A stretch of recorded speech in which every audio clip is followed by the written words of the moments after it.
Not bad. Half hour?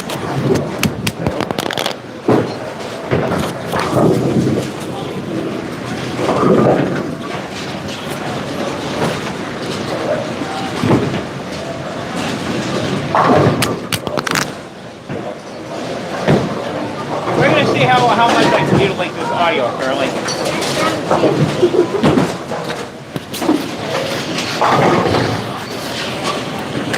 But then again, being that I frequent Connecticut a lot, and I was there last weekend for my niece's recital, anything under 2 hours is not far. That's not far at all. I was expecting to leave the coffee. Very lucky, that's why I got in here at 10 o'clock. Yeah, I think a lot of people are, well, I mean, first of all, that's the right thing to do is to make sure you give yourself plenty of time. But I think there's a lot of concern over what's coming this weekend.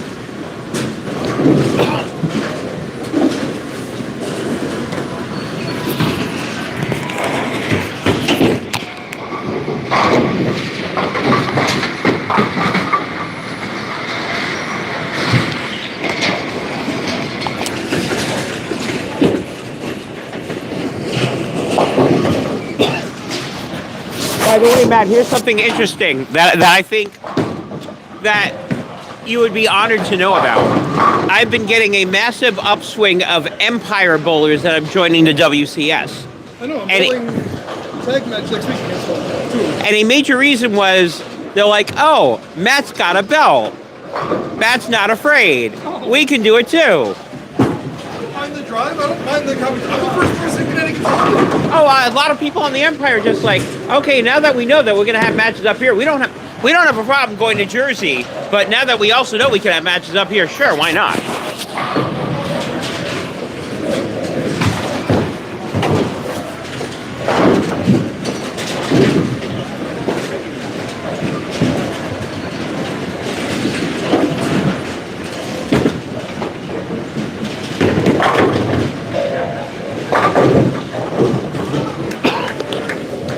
Yeah, so by the way, is this on? Are people hearing me now? 64 people watching right now. But I mean, this is on. They can hear my audio. So if I go, hi-ho, this is Kermit the Frog here. That would be fun. I could do this all in Kermit the Frog. Or if I inflect a little bit, hello. I'm looking for my Imodium 332 space modulator. Some silly bunny has taken my space modulator. I've done a little bit of radio production and voice work. By the way, for those wondering why I'm doing weird animal voices and Warner Brothers cartoon voices, and a little Kermit the Frog, my name is Gordon Pepper. I am here in lovely Montvale Lanes in a WCS heavyweight battle. This is for the Northeastern title. Matthew Cobbs is the current champion, Mr. Irrelevant. Brock Kelly is not really Brock Kelly. His name is Monte Williams. Now, what makes this interesting, obviously, it's a title match, so it's always interesting. However, whoever wins this has one more title defense, and then they get to go to Mega Bowl, where the hundreds turn into thousands in terms of money coming in. Ooh, ah. Gotta get to this one first. Sorry? Gotta get to this one first. What do you do? So we have 4 people left in heavyweight before Mega Bowl. Obviously, we have a lot more than 4 people on the heavyweight list, but we have the final 4 going into Mega Bowl. So whoever wins this will go up against whoever wins the number 1 contenders match. I guarantee you it will not be this weekend based on what we're hearing on the weather report, which is one of the reasons why we're having this match on a Friday morning. So for everybody that is here, this is part of the World Championship Series of the UBA. Come on in. The water is fine.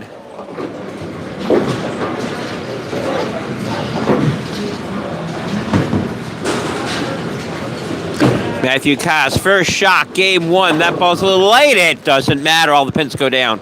So here's how this works for anybody that's just tuned into a World Championship Series match.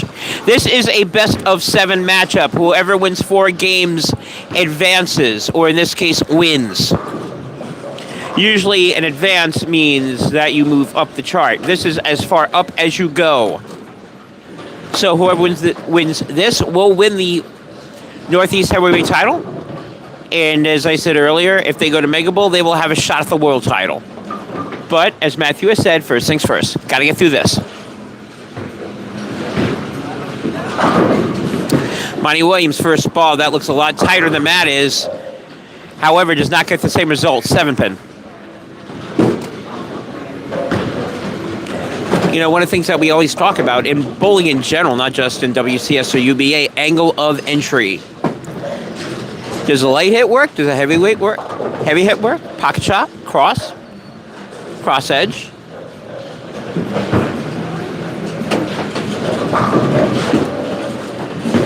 Looking to make the spur, says Williams, and he does. Right now, both bowlers on marks as we go to frame 2. And if it sounds like I have done this before, I may have done this before once or twice behind the microphone. I may have done a little commentating once or twice behind the microphone. But he has an appointment at 11:30, so he couldn't come. Oh, George Koss, not here. Actually, not George Koss. But hello, George. You do have a couple of causes. George is not one of them. By the way, speaking of doctor's appointment, I hope George gets better. I want to see him back on the list. Monte is looking to get his first strike of the match, and he will get it right there. That was buried. Nice strike from Monte Williams. He's filling the frames. However, since Matt has started the game on a strike, he can take the lead here with another strike.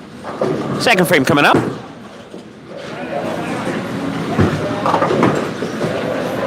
And I get to see a lot of people. I'm looking at the comments here. Hi. We're in Montvale Lanes in Jersey. In Fiore, Connecticut, it's not higher, it's lower.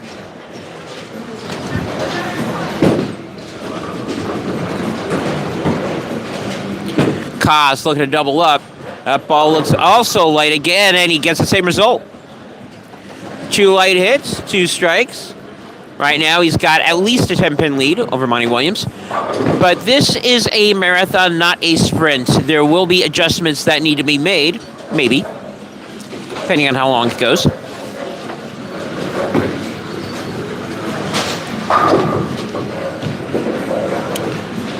Both bowlers at a methodical pace, even though the scoring right now is fairly high. Don't know why I'm saying that. There's only 2 frames in. Koss looking for 3. Almost left a 7-pin. That goes down. Gets it 3 in a row for the champ. I tagged you on the post. Hopefully you get it. Okay. Oh, she shared it, so she should be able to share it. So Cool deal. So I would like to thank the generous people over at Montvale for allowing us to have the match here on a Friday morning. And giving us a nice buffer, which is always appreciated by the UBA bowlers. Yeah, he's just doing work on 18. Yeah, no worries.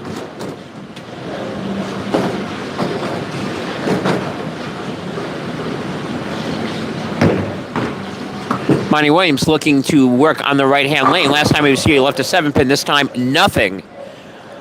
Just good for Monte. Double for him. He is trailing, but only by 10 as we go into the 4th frame.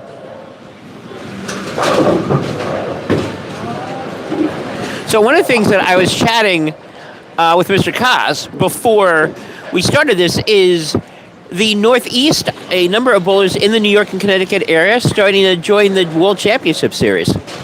Yeah, slowly they're eventually opening up to wanting to travel and just not being lazy. Well, UBA has been all about traveling. Yeah, but nobody wants to do it. That's the thing. Everyone's afraid to do it. Well, nobody in your area wants to do it. Ooh. Monte, 3 in a row after the opening spare. Well, that is now a past tense, not a present tense. People were afraid. They are no longer afraid. And people have asked me if there's enough people from New York and Connecticut coming up, do we have their own WCS? And my attitude is the regional titles are going to stay where it is. However, there is no reason why you couldn't have different districts and divisions, and then whoever's leading them goes up against each other. That could be fun. We haven't done that yet in the UBA. There's no reason why we can't do it now. There's no reason why Matt Picasso won't continue to strike either. He does. 4 in a row for him. Fifth frame, only one mistake by either bowler, and that was a 7-pin from Monte Williams in the first frame, and I'm not even sure I would consider that a mistake. That was a good ball. Could have gone. Right now, Matt Costas thrown 4 shots. All the pins have gone down 4 times. Fifth frame coming up.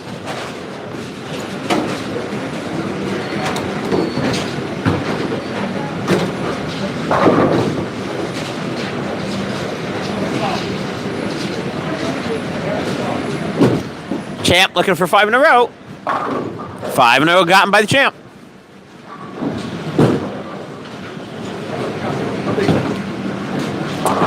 Usually at this point in the halfway mark of the first game, I would traditionally say what would happen if the bowlers need to strike out and what the parameters are. I really don't need to at this point. This is fairly obvious at this moment. What's also obvious is that Monte Williams needs to keep throwing strikes. Fifth frame here coming up.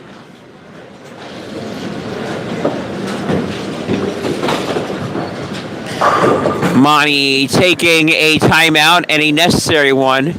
You certainly don't want sprinting lane mechanic going on your right-hand side periphery. Wouldn't affect me. I've seen enough of it, but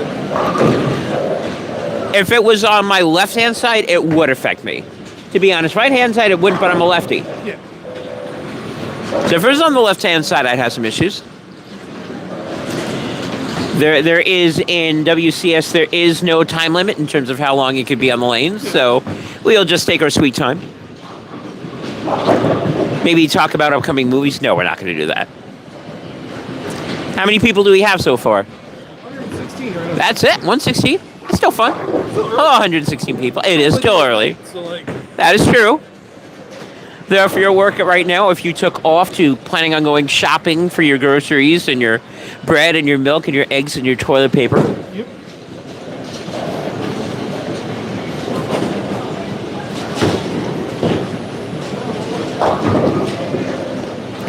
Monte Williams, fifth frame. That ball looks just like the other ones, and he buried it. 4 in a row for Monte Williams as we go into the second half of game 1. The champ has the front 5. However, as competitive as the UBA is, the champ only has a 10-pin lead. So if he stops striking, he will no longer have the lead. Yeah, unfortunately, last month on this same pair against Aaron Williams, I had a little bit same start. Monte had a much better start than Aaron. Oh, absolutely. Aaron Williams, the 2-time former Northeast champion, while we're chatting here with the current Northeast champion. And Monte Williams wants to be the future Northeast champion.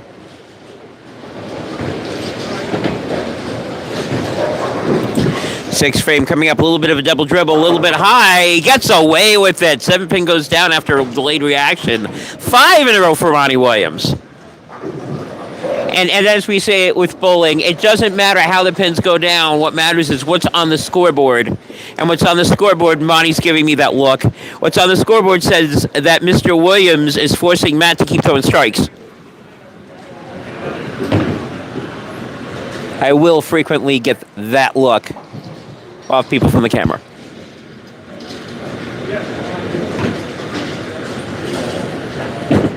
Sixth frame. That ball's got to hurry also. It does. 6 in a row for the champ. Right now, 6 frames thrown. Both bowlers, they combined 11 strikes as we go into the 7th frame. Usually in a normal match, this game is over. This is the UBA we're talking about, though. This is far from over, 7th frame.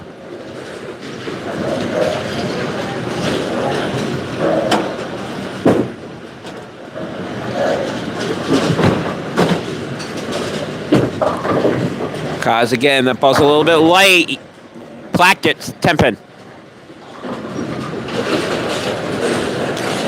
And Mr. Williams, who has been behind the whole entire game for reasons that are beyond his control, can now take the lead with a strike in the 7th frame.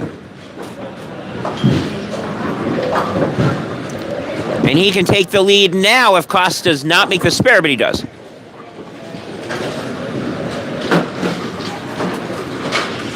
Very similar to what happened against Aaron.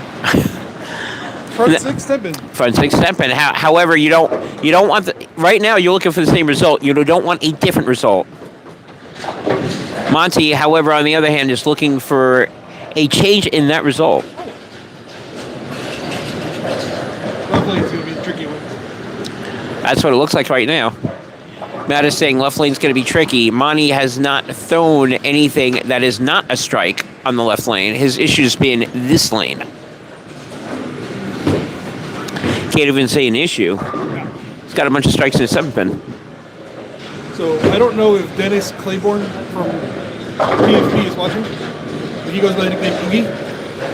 So for the longest time, an Oogie in PFP is front 6 miss. So now I have an Oogie. Well, you have an Oogie, and Monte Williams has got another 7 pin. Monte having a chance to take the lead will not do it. However, spare keeps him within 10 pins, which means Matt still needs to throw strikes.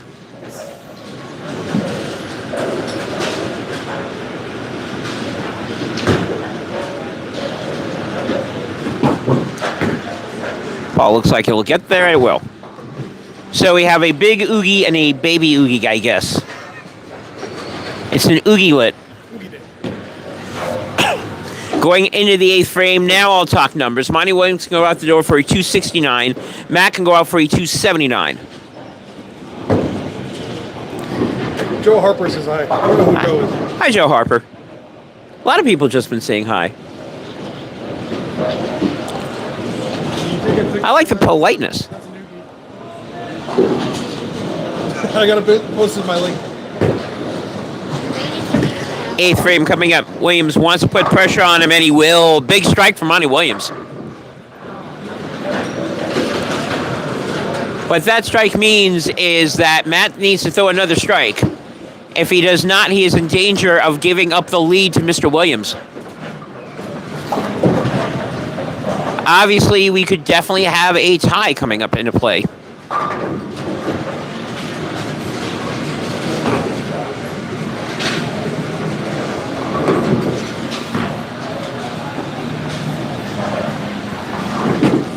Eighth frame here, and there's a strike.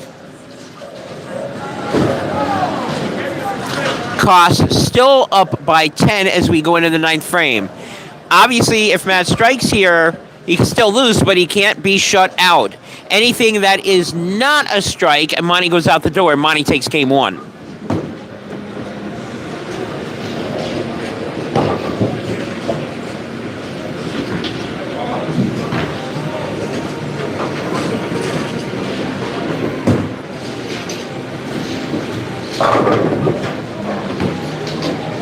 Here's a shot, 9th frame, Matt Cost looking to make that adjustment, and he does. 10 pin goes on this time. Matt cannot get shut out. However, if Monte goes out the door, he will force Matt to double.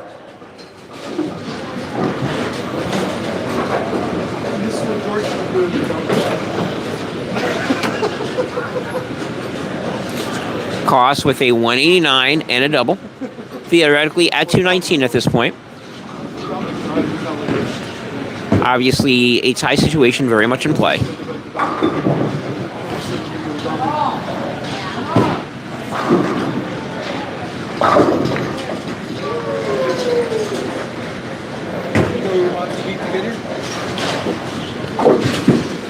Monte Williams right now looking to double up.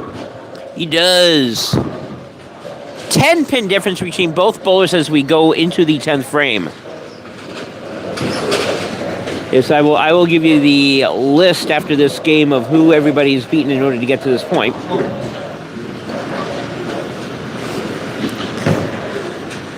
I'm pretty sure I have my phone with me. I do. I didn't know who we beat last month. I got it right here.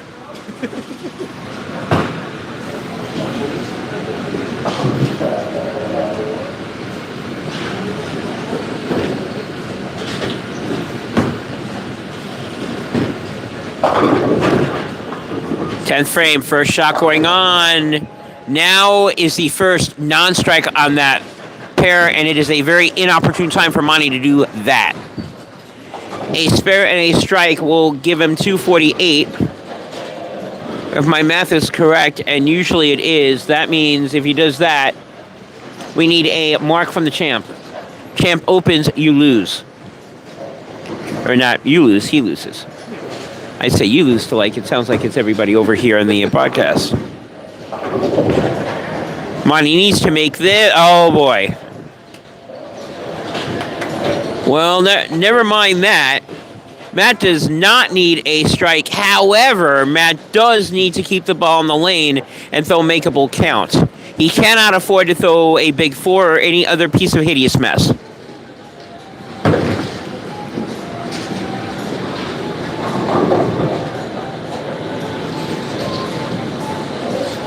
Actually, believe it or not, a big four will win. Magic number 6. So game 1, it leaves a 10 pin. In this case, it does not matter. Making sure my math is correct here. And it is. He's in the 247 range at this point.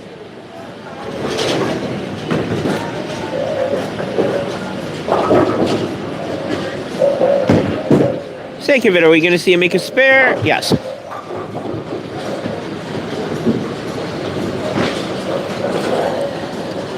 So if Monte Williams is going to feel any better about this, which he probably won't, but if he's going to, the missed spare does not come back to haunt him.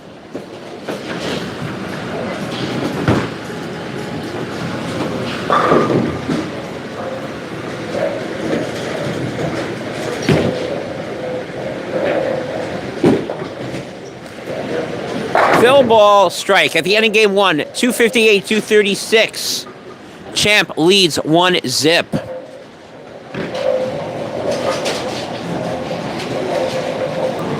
We're getting requests. I will see what Mr. Costaside said he wants to do with the request. I don't think you can do anything with the request right now. You can do it afterwards. Yeah, I can't edit it. I can do it later. Okay. So we will entitle bowling on the stream later. Normally I put league night, but I just put UBA WCS. You know, I'm holding this and I'm realizing there is a clip on this thing. I'm going to stick this clip on. I'm like, wait, I've used these before. When I've used these before, there's a clip. Oh, there it is. I normally have it clipped on my hat when I bowl league. Aha. I have 2, so sometimes I wear it, sometimes George wears it. Depends on whoever's boots that wants to wear it. There we go. A little easier. It's good either way. If you guys can hear me, great. If you don't want to hear me, you can't, great. If you do want to hear me and you can't, just type something up there so that we know whether or not the audio is working or not. Monte Williams starting off game 2 gets away from major trouble. He's a 4-7.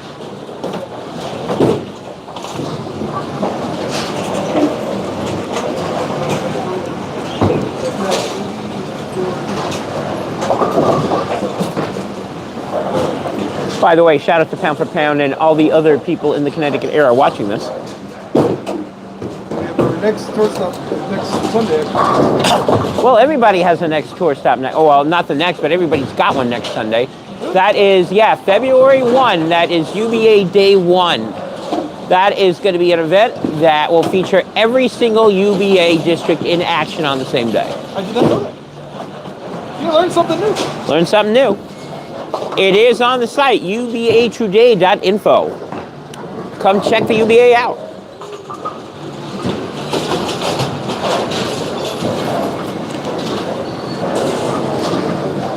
Start with Matt Koss's first frame in game 2. For those of you that just joined, Matt Koss has won game 1. Champ is up 1-0 over the challenger. Champ is looking to check out strikes. Uh-oh. That is not a strike. Matt would like him to check out the lovely 4-9 combination up there.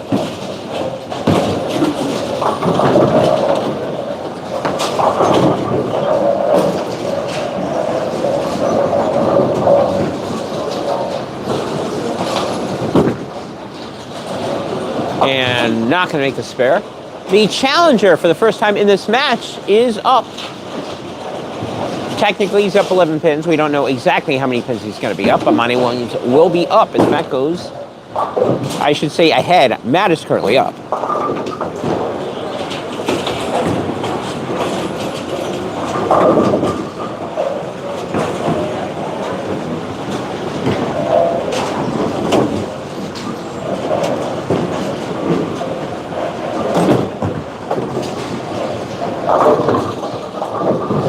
Matt is currently up. All the pins are currently down. There is the first strike of either bowler this game. Monte Williams looking to throw the first strike of his own and hence keep his lead.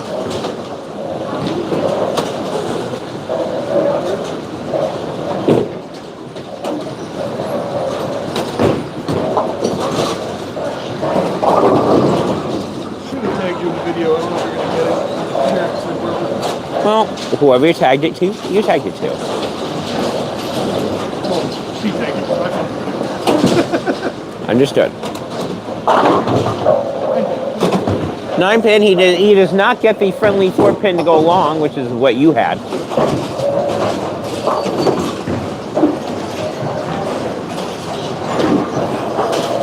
Monte Williams, by the way, because it was asked, Monte Williams successfully defeated Josh Valdez from DHS. Oh, they kicked my butt. Yonkers. Yes, the one who kicked your butt earlier in Yonkers. We actually bowled in 2 different houses that day. That is true. I remember that, yes. That was a funky day. Bowled in one house, and you had to move it to another house. Because the first house kicked us out. It happens. They also gave Josh a runaround for 3 days to get the time. Yeah, I've actually been... The craziest one that I've been into where you started a match, then they had glow-in-the-dark disco bowling, which they decided that they wanted to throw on because they had a new birthday party, and then they had to move houses. That was the crazy call. I think the craziest thing that I've ever seen in a UBA event, not a match, but a UBA event, was there's supposed to be a tour stop at one house, and the house never booked it. So Lodi Lanes turned around and said, "We'll take the whole booking." Lodi Lanes is very much like that. Monte right now has got a double, 2-8. Lodi is very accommodating to all of us. Lodi, a lot of houses up in this Bergen County, northern New Jersey area is incredibly accommodating to the UBA. Montvale, obviously, because we're here. Lodi, Boulder City, others. Parkway.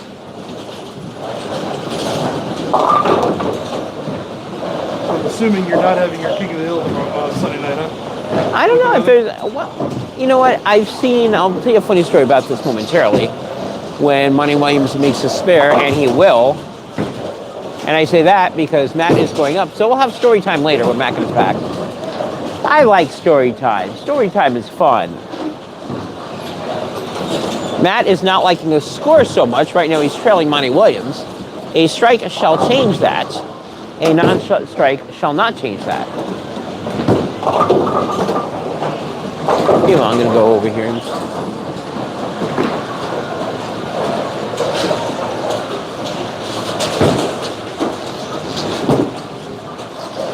That costs like a strike here. He will not. 10 pin. Monte Williams will retain the lead. I see pay up. Are you guys betting online right now on strikes? Is that what they're doing? That's pretty silly. You have people saying pay up over here on the screen. Wow. So people are betting on your strikes right now.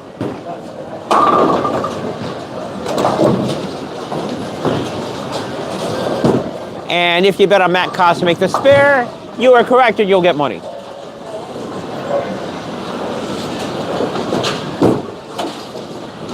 Matt Koss makes the spare. However, Matt Koss also has the only open in this game, which is why Monte Williams has got the lead as we go into the 4th frame. Monte looking to tie up the match. Matt looking to go up 2-zip.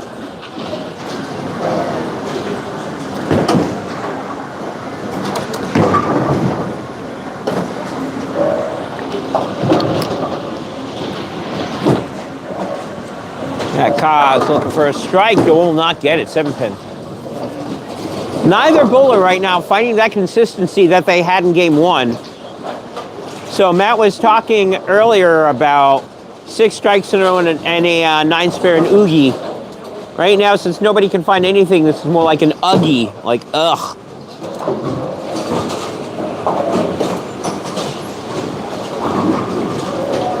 I'm going to have to ask Matt some terminology after he makes a spare. So, Matt, what do you call 6 spares and a strike in the 7th frame? I have no idea. We haven't one. Oh, we haven't done that one yet. We haven't done one of those. So that's not an uggy. That's He just took forever to actually get the 7th strike. He always had front 6, and he always screwed up the 7th frame. So for the longest time, they just called it a noogie. Right now, this is an oogie. He got the 7th, and he finally got his 300. So aha. Now we're just having fun with it on the team thing. So every time everyone gets one in league, tournaments, or everything, I post it, I put it on our Facebook page, and have fun with it. Monte's looking for his first strike of game 2. He got one. So when we talked about matches and stuff like that, once upon a time, around 10, 12 years ago when I was running a Thanksgiving tournament, there was supposed to be a huge snowstorm. Everybody canceled. However, I didn't cancel because I heard from one of my friends in the military who did all sorts of weather stuff. He's like, "You're not getting snow, you're getting rain." So I held out. Sure enough, it rained, and we had close to 200 people that showed up at Lodi Lane that night. And we had 8 on a pair because we were the only game in town. So in terms of if I have my King of Hill tournament on Sunday, I don't know yet. I'm going to see if we actually get snow. I'm supposed to bowl Nebo Saturday night up at Newington at Callahan's. They're waiting until 11 o'clock Saturday morning to figure out if they're going to cancel it. Oh, absolutely. I don't blame them also. Meanwhile, a show of emotion from Mr. Williams saying, come on, doing one of the things that I love to do when I get the strike, the fist pump. And it looks like Monte has found something at this point, and that can spell trouble for Matt Cos. Monte's giving me that look. I don't know if that's a good look or a bad look. Ah, transition. We got transition. Matt's looking to get a strike here on the board. That's a move, and he didn't get it. 7-pin. Monte Williams will now increase his lead. Meanwhile, Mr. Irrelevant is not making strikes relevant. Yeah, I can do the play on words all day. Sean Knight face on's got nothing on me. And Sean Knight, if you're listening, hi. Nah, Sean Knight's a good guy. And more importantly, he is very good behind the mic. Uh-oh. No, he got it.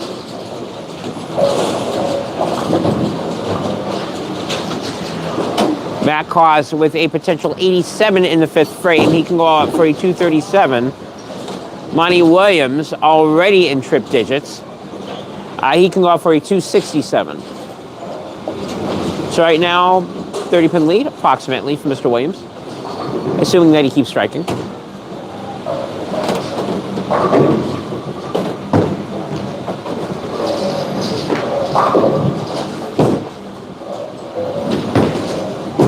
Matt Cos looking for his 2nd strike of the game, and he will not get it. 10-pin. Even though we're only around the second half of game 2, this game could end in a hurry if Monte Williams wants to throw a couple more strikes. Williams already up technically by around 30, and with the potential spare by Cos in 6, even if he makes it, Monte can stretch it out to maybe 40, 50 pins. Cos will make the spare. Williams is coming up.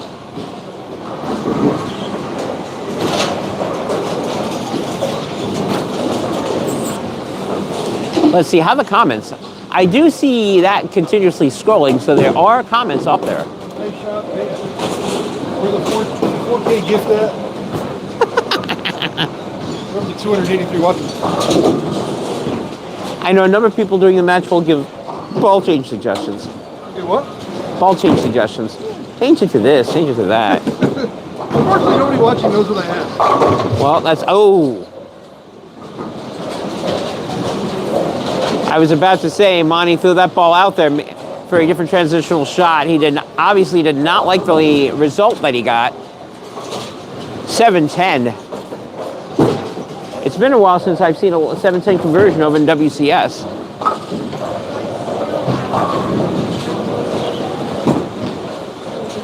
He's going to at least get one. He will. Is he going to make the spare? He will not. So instead of Monte Williams taking this game out, all of a sudden he is still up, but he's only up by 7 pins as we go into the 7th frame.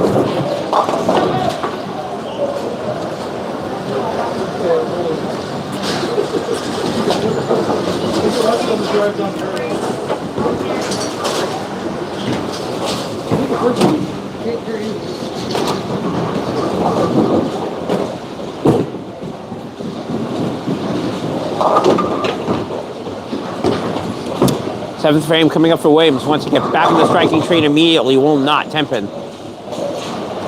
Right now, the thing Monte Williams does not want to see is Matt Koss figuring out the lanes, because it is now close enough. A double will give Matt Koss the lead. Yeah,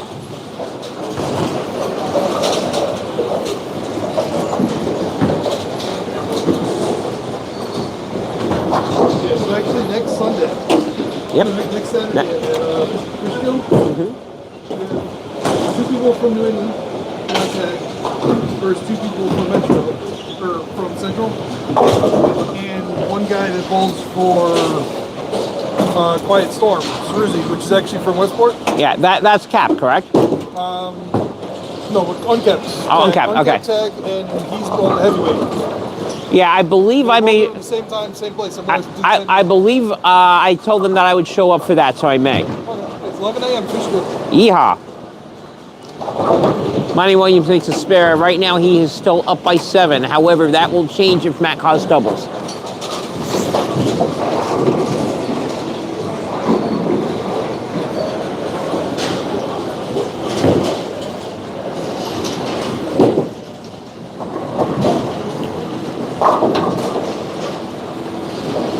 Here's a shot. Does he make the adjustment now? So the ball way out there. Same result. 10 pin. Yeah, I even got a wow from Monte there. Honestly, but gun on my head at this point, I say advantage Williams, because neither bowler can string anything at that point, and since Monte's got the lead, advantage goes to the challenger. Koss does make the spare. However, right now it is a grind fest, and the advantage goes to the bowler that has thrown a double. That is the challenger. 8th frame coming up. It is now an 8-pin lead for Monte Williams. So either Matt's got to go out the door, or if he doesn't string, Matt's got to hope that Monte does in the 8th frame what he did in the 6th frame, because he will need that.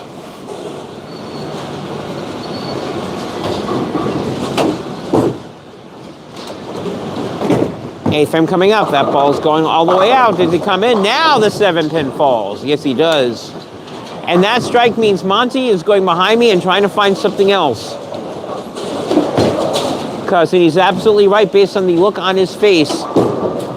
Spare may not be good enough to finish this game off. He may need to figure out how to carry quickly.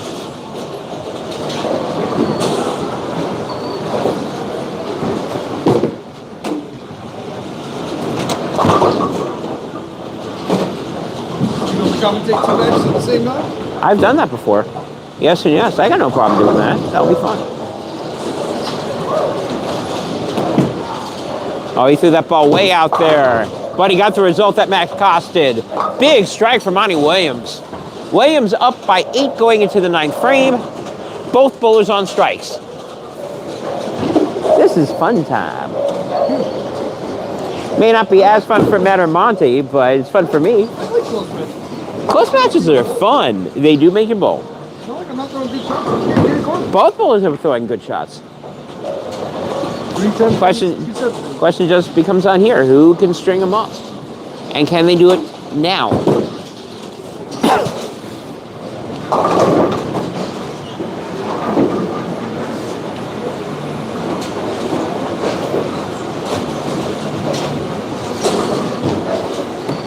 Williams up, 9th frame. There's that speed change. There's his result.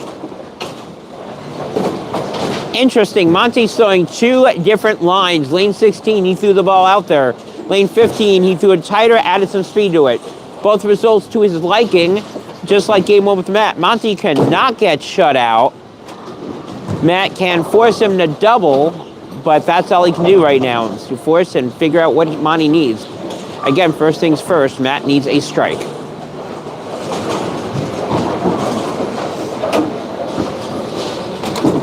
Now, can he make the correct adjustment on lane 16? He can. Light mix, which is what got him game one. He's using that now in game two. 8-pin deficit for Matt Koss going into the 10th frame.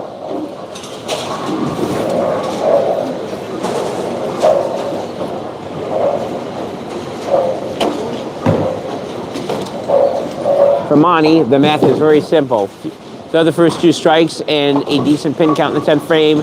We will tie it up. That is the most that he can do. We will see if Matt will give him some rope to do a little bit less. First shot here from Matt, strike.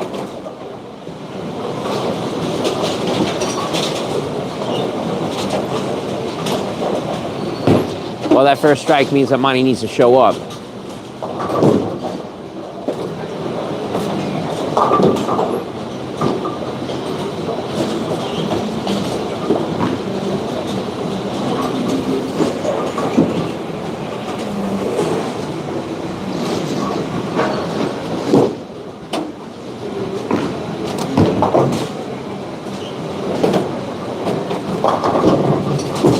Second shot here from Koss. It also, that pretty much means Monte's going to need two. I say pretty much and not completely because count is going to determine that. My math is right. A 9, it means Monte needs the first two.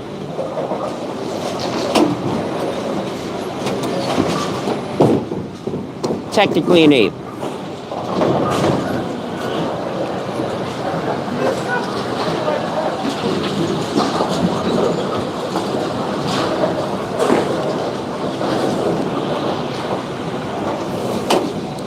Matt's looking for an 8.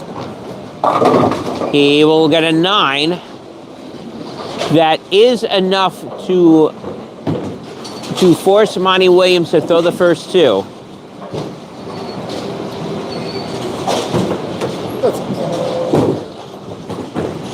Matt Koss shall finish with the 214. Monte can go out the door for 223. Monte needs to hit the first two to get into at least two teens.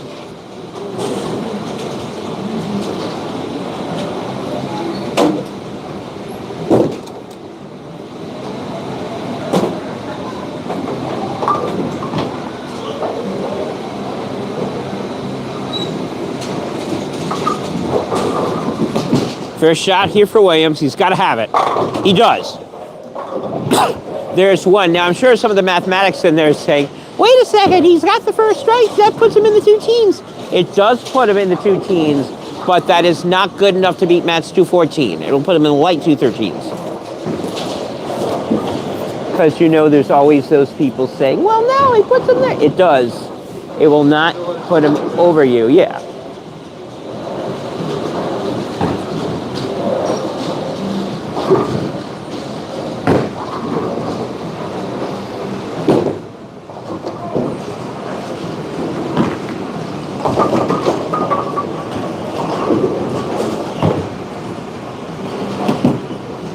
Second shot here, it's got to have this too. He does. Clutch strike from Monte Williams. Monte needs 2 pins to tie this one up. Matt is hoping Godzilla comes out of the woodwork somewhere. Carry a corner pin, that would have been a little different. What a shot 279. You could, or if you made the spin in the first round.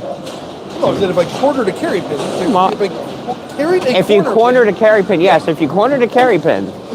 I think that's a problem. You cornered a carry pin, you didn't carry the corner pin. Yeah, if I carried a corner pin, it's 279. Yes, welcome to Portmanteau 101, everybody.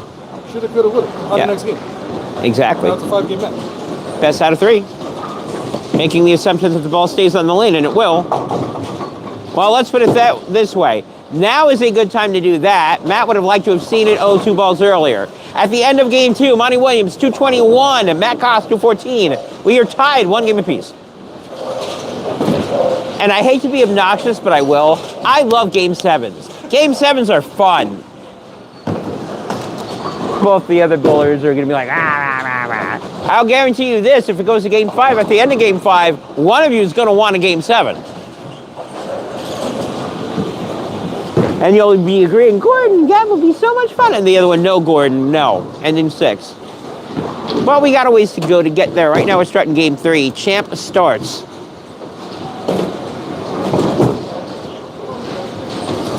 Champ throws a really garbage shot. That would be the 3, 6, 9, 10.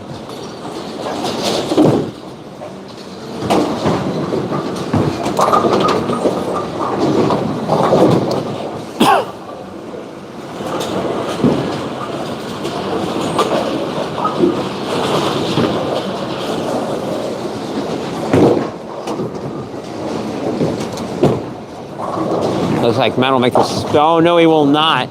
I was about to say, looks Matt will make the spare. No, Matt will chop the spare. Another open in the first frame, and that will be the second consecutive one. Last time we were at this point for game 2, Monte Williams took the lead and did not relinquish it, which is why we're tied 1-1. Is he going to do it again game 3?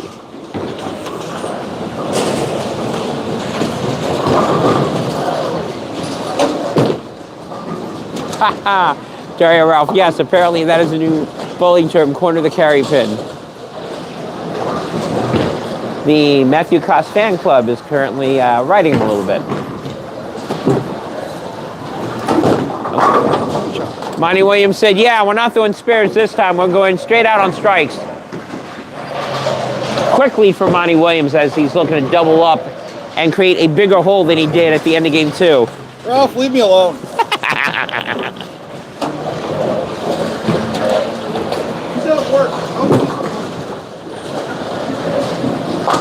By the way, for everybody joining in, hello everybody.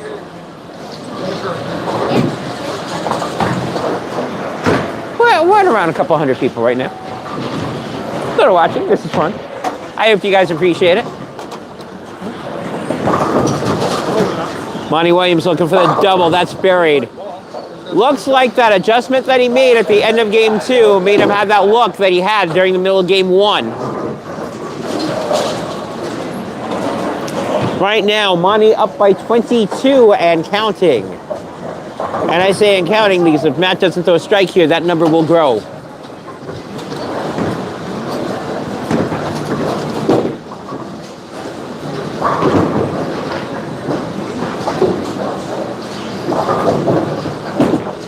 Matt Koss, that ball skirling out there, loose hit, skirling on down. There's a strike.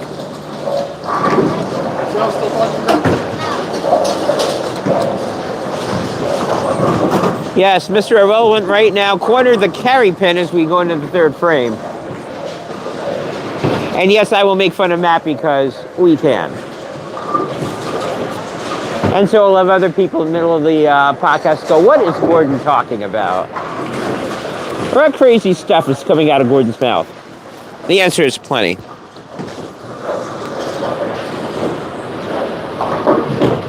Third frame coming up, Matt Koss. That ball looks good. It is. Matt's got a double, and it looks like what happened in game 1 is happening again in game 3, except in the other direction.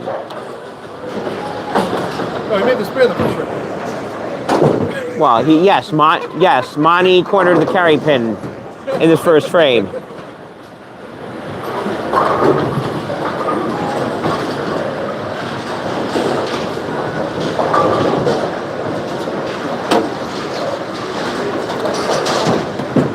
Monte Williams looking for 3 strikes in a row.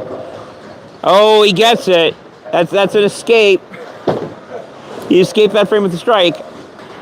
As I was saying, yes, it's looking like game 1. However, the opposite way around. Yeah, but he made a spare the first frame. He did. Well, yeah. Well, that's worse for you. Matt is griping. Well, yeah, Monte made the spare. Yes, he did. Monte right now has not made a spare this game because he hasn't needed to. 3 shots, 3 strikes, looking for 4. 4th frame coming up. That ball looks buried, and it is. Flush. 4 in a row, Monte Williams. Basically, Monte is saying, why, thank you for giving me life in game 2, Matt. I'm going to take advantage of that going into game 3.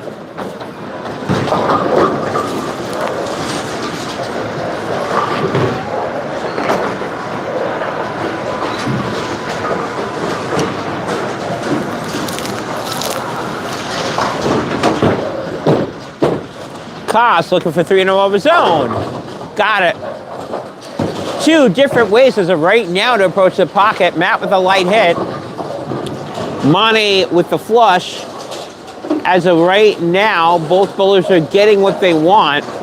Matt didn't get what he wanted in the first frame, which is why Monte is up by 22 pins as we go into frame 5 of game 3. For those of you that are just joining us, we are tied 1 game apiece, 1 for the champ, 1 for the challenger. Challenger up by 22 as we go into the almost second half of game 3. Koss looking for 4 in a row. Another light hit, another good result.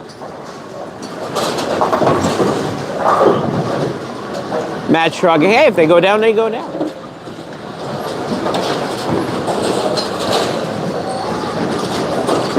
Matt Koss is currently looking for still those. watching. He's just busting my job. He said he had to go back to work. He said, I want to support my friend.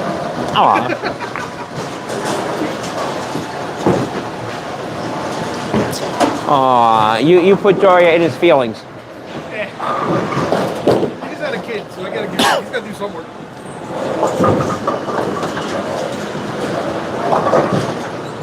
Kid's got to do some work. Monte's still looking to do some work on the lanes, and he does.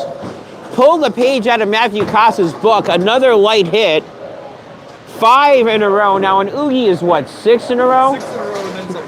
All right. It only counts if you're on PMP. Oh, it only counts if you're on PMP. Yeah. Okay. He's the president, so. President Oogie. President Oogie. Last time around, Monte's streak was at 5 in game 1. He's looking to make it 6 in game 3.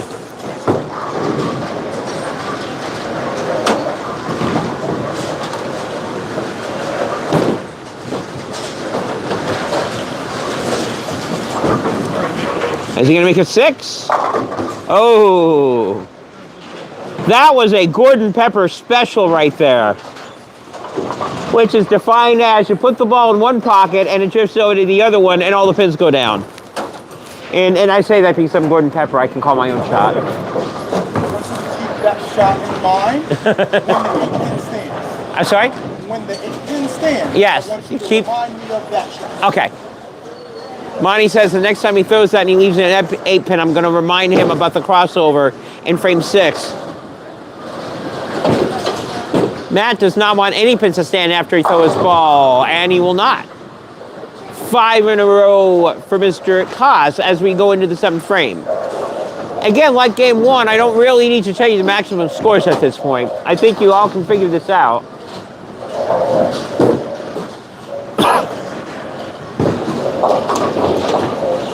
Now, the interesting thing about that open for Matt, which I will shut up about momentarily because of the out on the approach.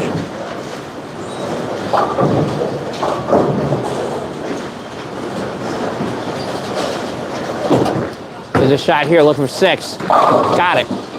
Now, the interesting thing about that open from Matt is even if Monte does not throw a strike here, he will still have the lead because it will only take off 21 pins. And he's up by 22. That being said, Monte does not want an Oogie right now. He wants a strikey. Matt does not want an Oogie either. Well, if I struck in the first one, then it'd be an Oogie. Well, Then it would have been an Oogie. yeah, well, but you don't want one because that means you didn't throw a strike. Nope.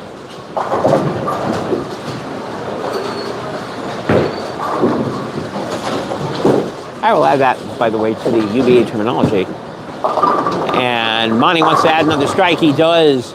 No Oogie for Monte, which for this case is a good thing. For him, anyway. Oogie, oogie. Boogie, woogie. As long as it goes down.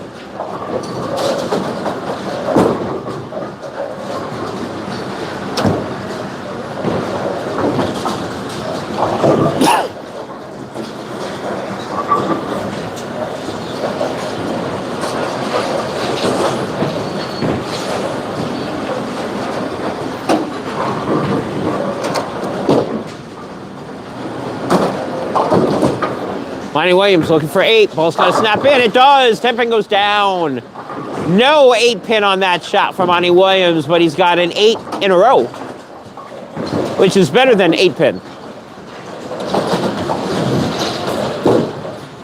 Needless to say, Matt needs to throw strikes, and that may not be enough in this case. But see if Matt can put any sort of pressure on Monty. If he needs to, this ball's got to be a strike coming up.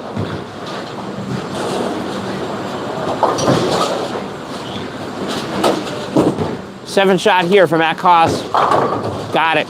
That'd be, technically it's his 10th shot, but 7 shot for 7 in a row, which is what I was aiming to say.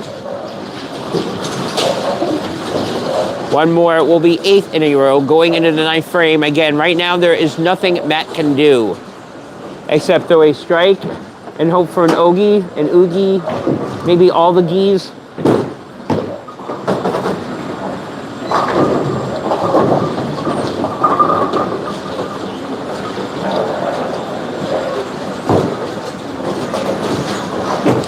Ninth frame coming up. No, and that is pretty much going to spell possibly the end of this game. Because that would be a 3-8 double, and now he's going to need a lot of help from Monty.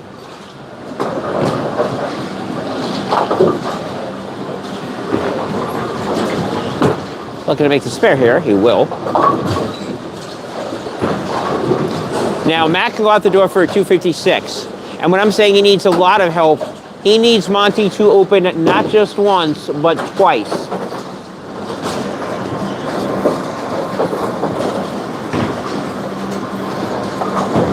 And it's very hard to ask what they do for them to do that when you see what they've done in the first 8 frames.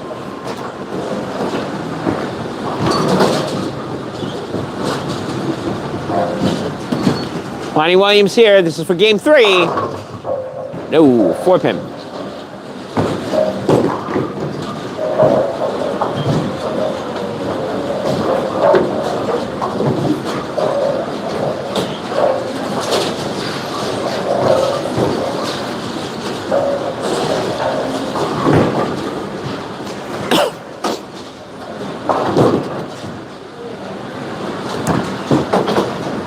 Easy enough to make the spare, and he does.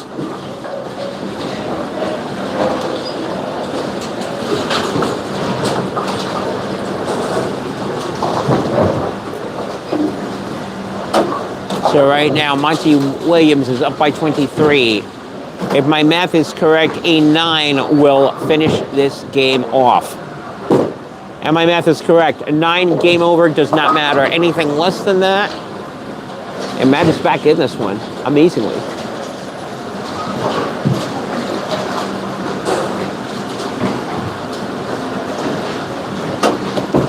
Now this is for game 3. Got it.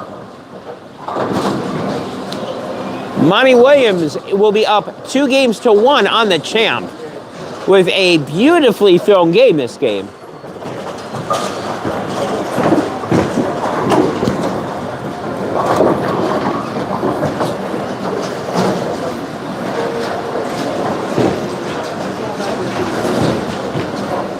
The game now is mathematically over. If I'm Monty Williams right now, I pick up something new and see an area check on it, and that looks like that's exactly what he's doing.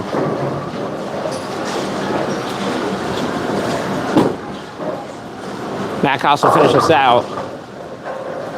There's a light hit.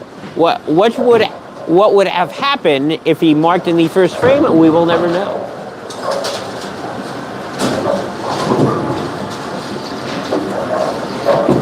But I'm not even sure that would matter. It would not. Now, does Monte take another piece of bowling equipment out of his bag? No, he's not. He's sticking around.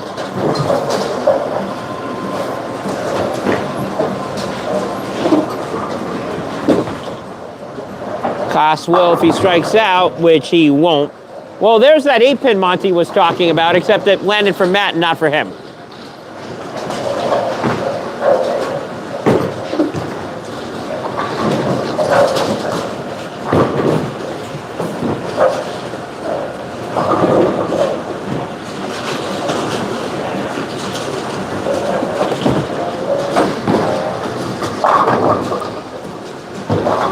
Matt will finish somewhere in the 250s, which usually is a really good score, but not when your opponent finishes in the 270s.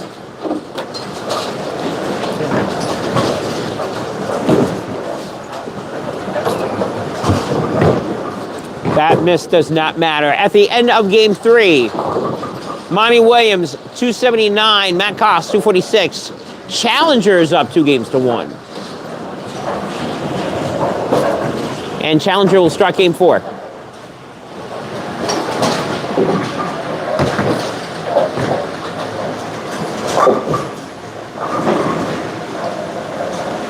Epic Color, thank you. I'm going to let Matt answer that. He's like, he just stumbled onto the stream. He's liking it. What else do you do? We do Tuesday Night League. Matt does Tuesday Night League, Monday Night Friday League. Night League.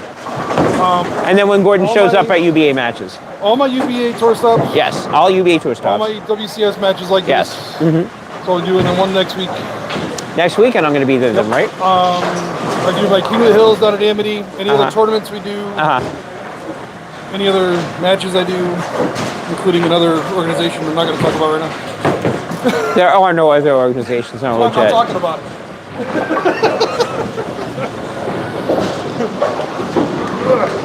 My heart will always be here, Gordon, don't worry. Well, more importantly, your wallet will always be here.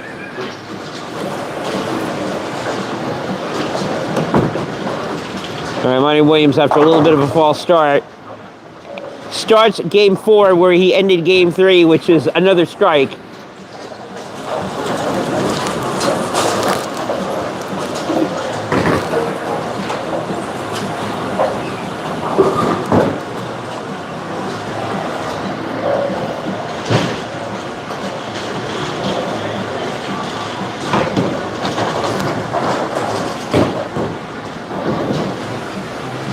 Matthew Koss looking to not put himself in the same hole that he did game 2 and game 3, and he's starting to put himself in the exact same hole that he put himself in game 2 and game 3. That would be a 2-4-8 behind him.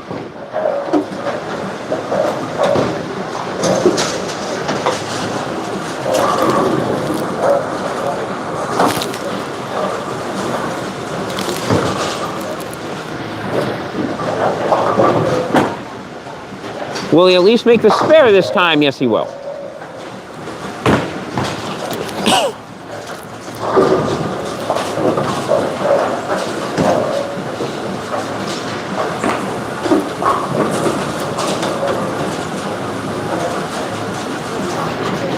Aw, bowling selfies.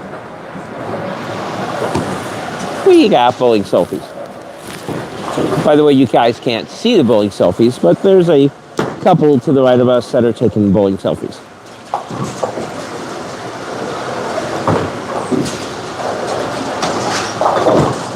Matthews looking for a strike selfie. He will not get one. 10-pin. I don't know, whatever Matt did near the middle and end of game 3 has gone away at the beginning of game 4. Monte Williams, of course, does not mind this in this particular juncture. I wouldn't mind it either if I was Monte Williams.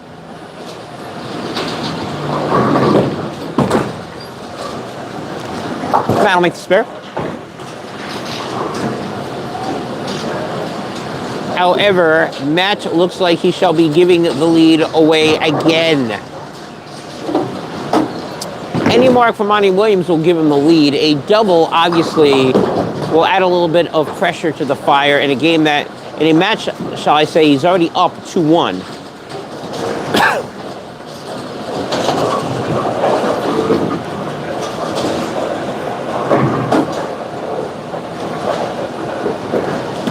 Williams coming up, looking to double. He's got the look, and he's got the strike. 2 in a row for Williams. Once again, banging out a little bit of a lead. Can he make the lead 20 plus? He will if he gets another strike in the third frame.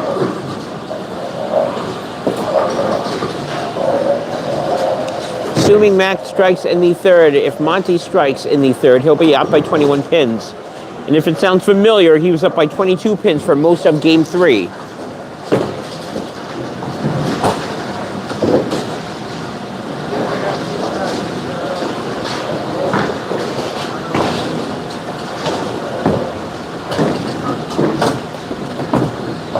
Looking for 3 in a row. Oh. Well, you wanted me to remind you about the 8 pin, but that's a 9 pin. Same difference? Same difference. I do like to keep up to my promises that I promise people.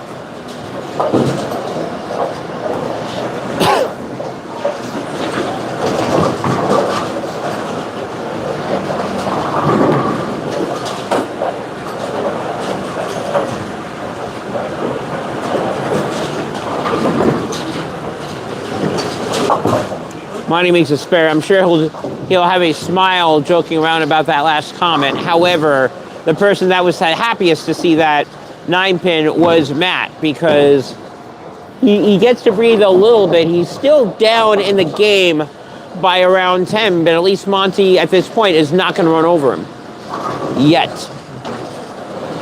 That could, of course, change, but right now, only 10-point game.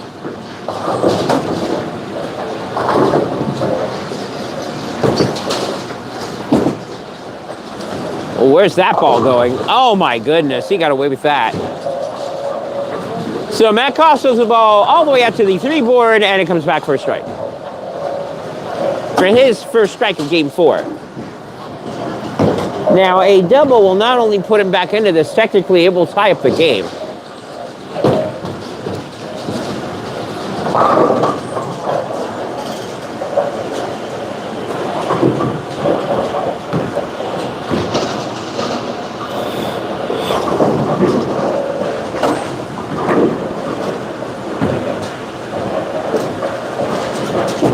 Looking for a strike to tie it up. Got it. Technically, we are tied at this point. Matt with a slight edge to take the lead because he's on a double Monte spare. Potentially, if Monte does strike here, then we're still in a tie situation.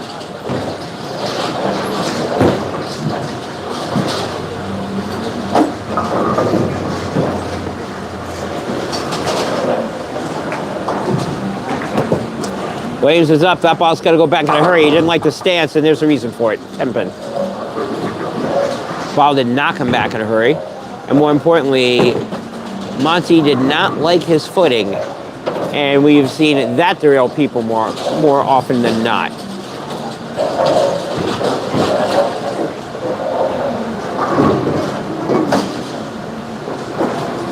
For those of you that have just tuned in, the challenger up 2-1 over the champ.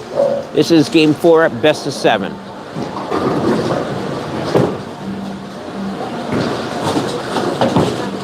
Looks like he'll make the spare, and he will.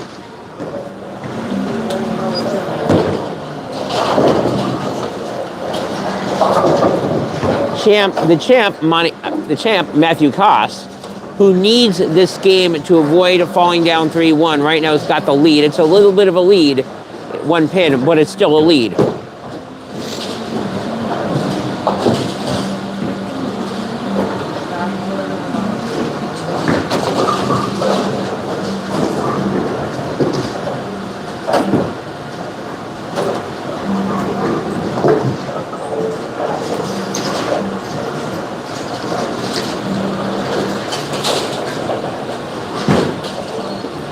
Williams, 5th frame. Ball looks good, a little light. Could have gone, but it didn't. 7 pin. Now, in the middle of that second game, both bowlers needed to adjust, and Monte adjusted first and carried the adjustment through game 3. If Matt has found that line that he's been looking for, he will take the lead. Meanwhile, Matt's chuckling. Not at the spare. Comment. That means I need to start Talking go. about.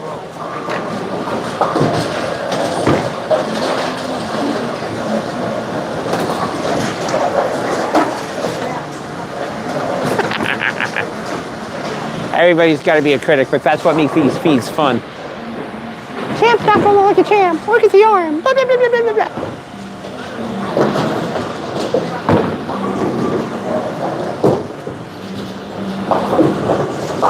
We shall see if the champ is looking like a champ after this shot. Yes, he is.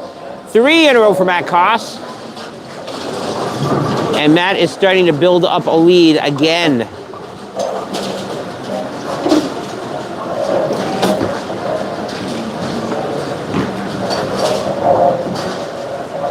Champ not up by a ton, but he is up. Right now, up by 12, can be 22 with a strike here in the 6th frame.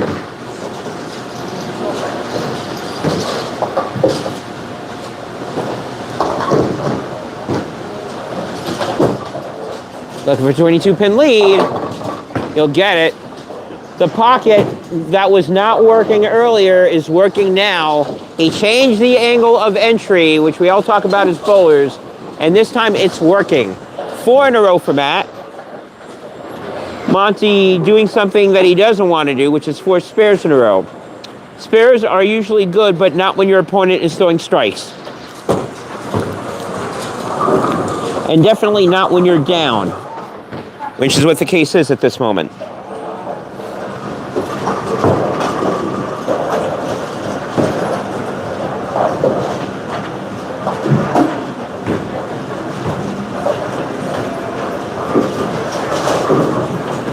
Williams, 6 frames, got to get back to striking. Oh, he does. Late 10-pin hit. But 10-pin goes down. That stops it right there. It's only a 22-pin lead for Matt Koss. If Monte goes out the door, it is a 257. Koss can go out for a 279.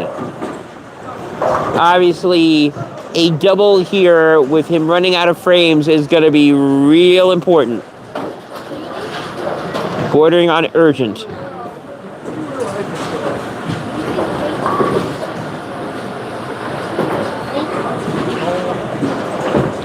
Seventh frame coming up. Ball looks good. It is another buried shot for Monte Williams. It's interesting. Both bowlers have got 4 strikes. The difference is Matt's 4 are in a row, which scores better than 2 and 2.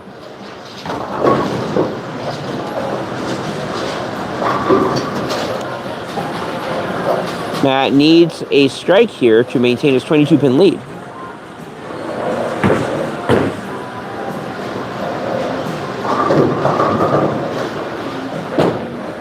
Will he get it on this shot? Yes, he will. That is 5 in a row for Matt Koss. Up by 22 going into the 8th frame. This is a game he really needs because if he gets it, we tie up this match. If he doesn't, then he's got a not so irrelevant sized hole he needs to get himself out of. 8th frame coming up.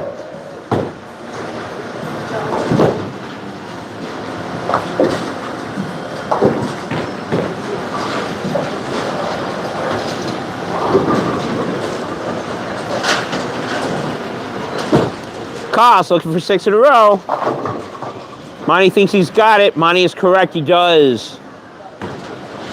6 in a row, and depending on what Monte Williams does, he may or may not want an Oogie Oogie Iggy.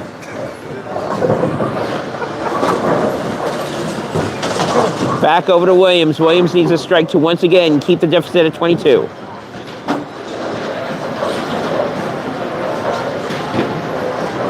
Tell Craig yes. He's like, can we hear you when you're talking?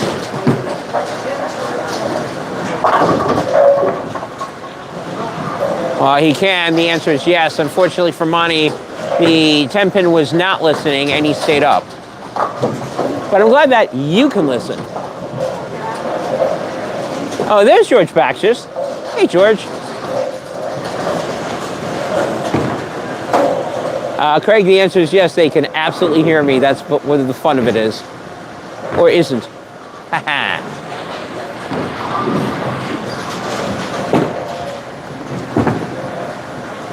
And I'm not gonna make this spare. However, the one thing that I will say is that if you notice when they're on the approach, I shut up.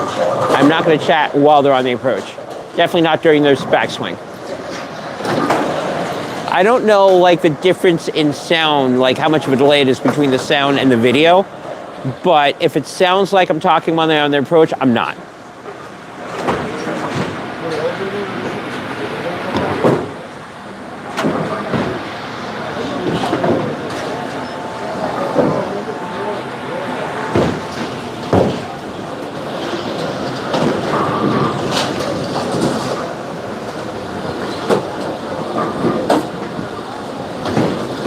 Monte needs a strike here to keep this match anywhere close, and he does.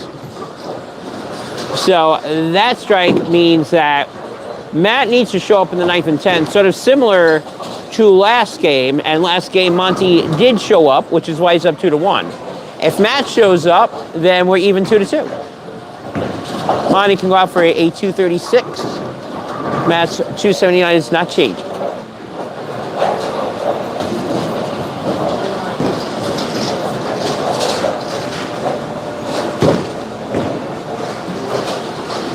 Shot here will effectively close out game 4.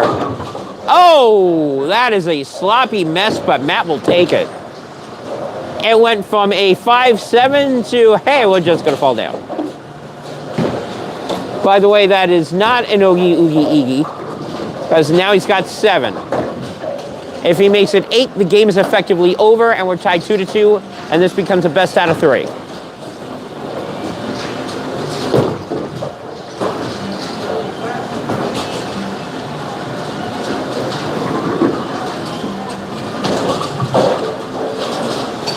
This shot is for game 4.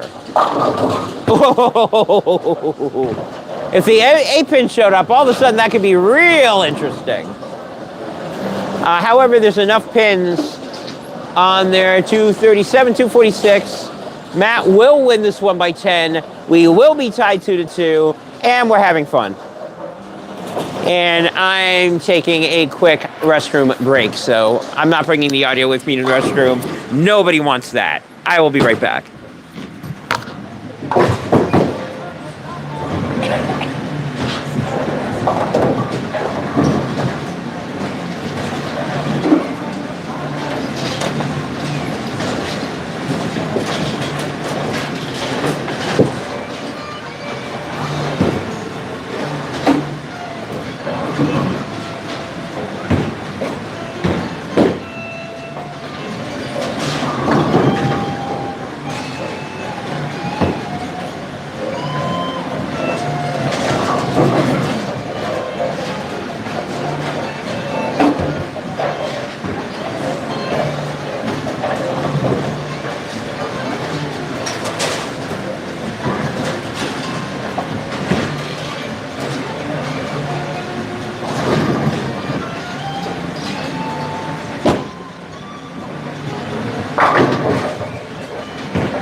At the end of game 4, Matt Koss, 258.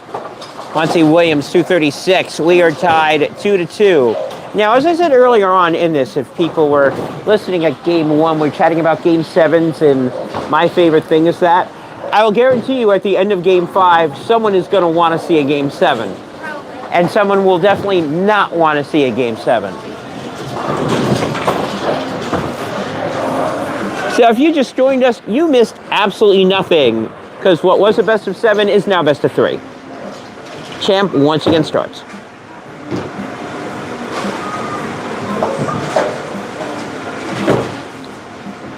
Champ falls a little bit high.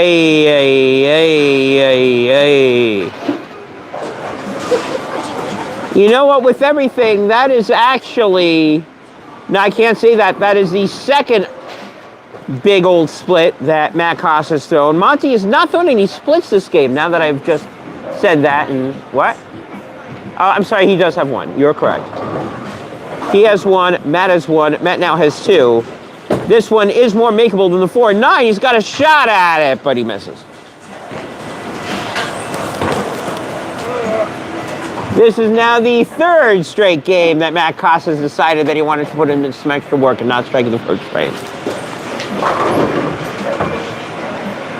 Actually, I'm sorry, 4th straight game. It's all about having fun, Gordon. Go. I'm having fun. Are you having fun? Okay, good. Matt's having fun.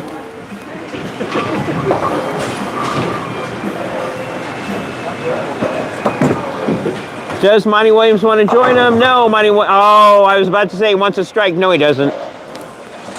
He wants 9. 7 pin up there. Yes, Matt's feeling a lot happier now that we're tied 2-2 instead of him down 3-1. I was fine game 3. I just, got a fake one. Well, he did not corner the carry pin in game 3. No. And yeah, we're going to make that a new lexicon, corner the carry pin. I will put that up there in Savage Sheets as my makes a spare. Challenger up a quick 12 pins as we go up in the game in frame 2. Tyler asked if it's a house shot. I'm sorry, what? Tyler asked if it's a house shot. Yes. Hey, WCS matches are all house shots. George is finally watching. Yeah, I said hi to George before. There he is. Fun and bowling don't go together, says George. Yes, it does. Not for him. He doesn't know what's funny.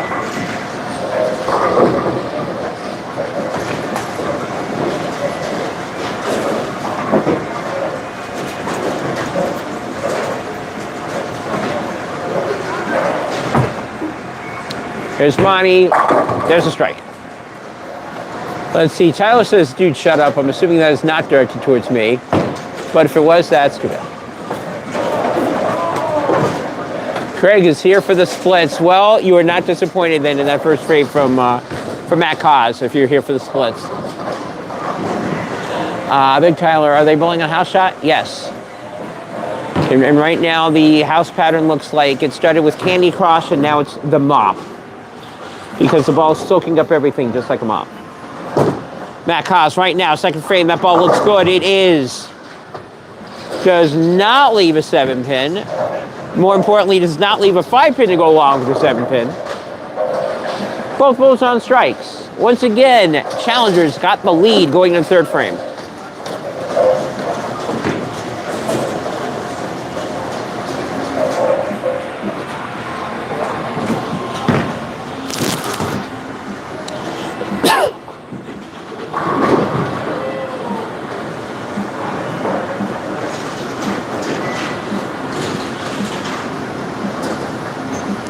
Koss looking to double up here, 4th frame. That ball's coming up. It's good. I'm sure Matt was wondering where was that in the 1st frame, but he got it in the 3rd frame. Different ball. Different ball. You made a ball change when you were in the bathroom? It worked, and then it didn't work.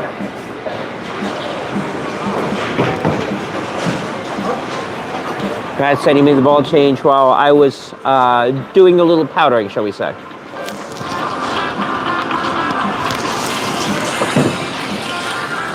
Monte Williams right now with a double opportunity, no 4 pin. Meanwhile, we're going to say hi to my dad. Hi, Dad. I am here right now doing a live podcast while you are calling me, so I will have to call you back. Okay, bye.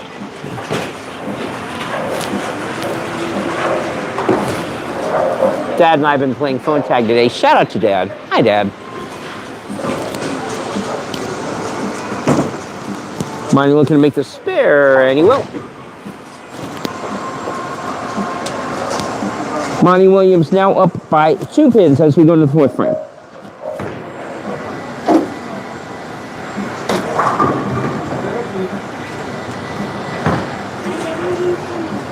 This is game 5 of a best of 7, and right now we are tied 2-2.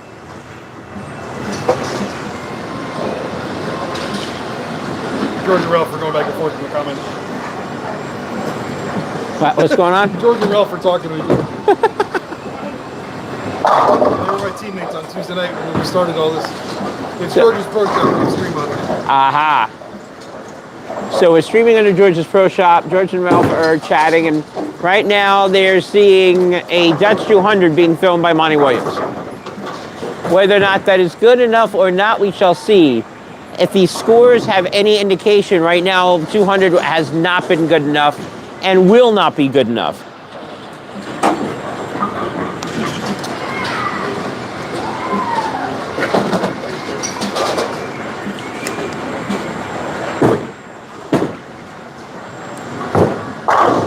That Kaz got 3 in a row.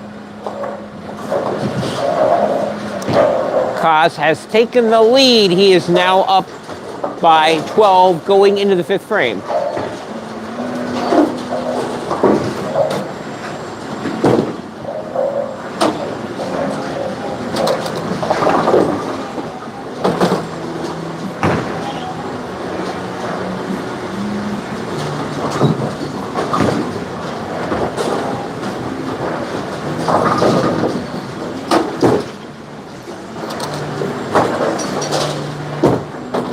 Kaz going for 4 in a row. Got it.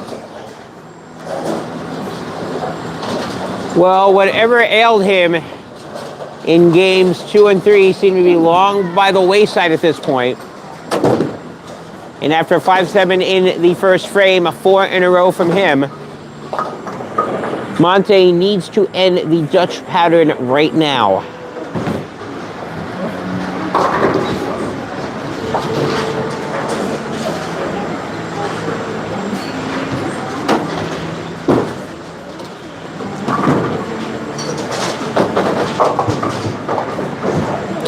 And that's not a way to do it. 4, 6, 7, 9, 10.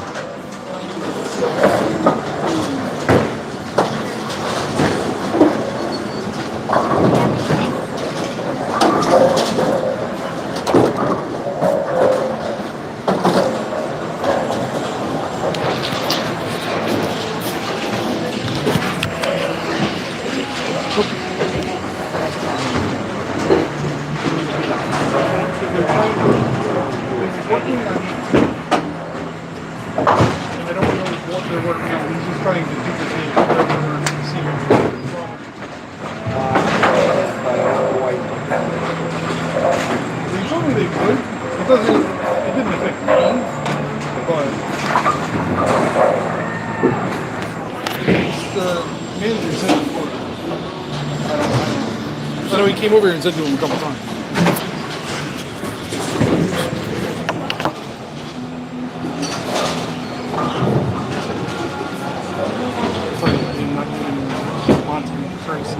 It's like he doesn't bother me. Oh, he's on 16? Yeah.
Matt going for 6 in a row, leaves himself a 10 pin, and we have a baby oogie again.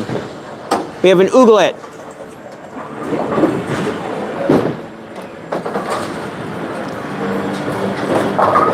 Right now, Monte Williams figuring out lane 15, no problem. Lane 16 seems to be an issue. He made an adjustment, obviously, in the 5th frame. Wound up with a Greek church. And right now, Matt Koss wants to return the favor.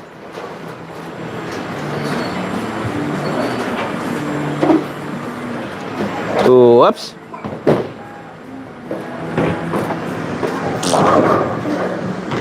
Now, as dominant as Matt Koss has been, he's got a 155 in the 7th frame. And if Monte can figure out lane 16 here, we got ourselves a game.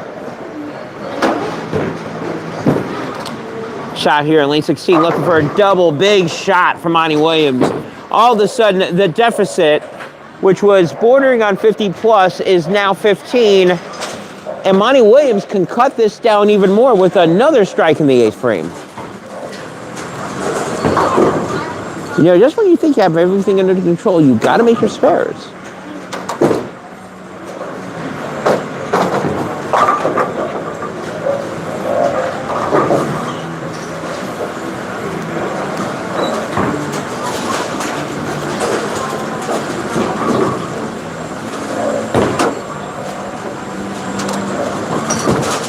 Eighth frame, looking for 3 in a row. Oh, he thought he had it. Oh, and no, missed the 10 pin. I thought the pin on the wood had a shot to get the 10. It does not.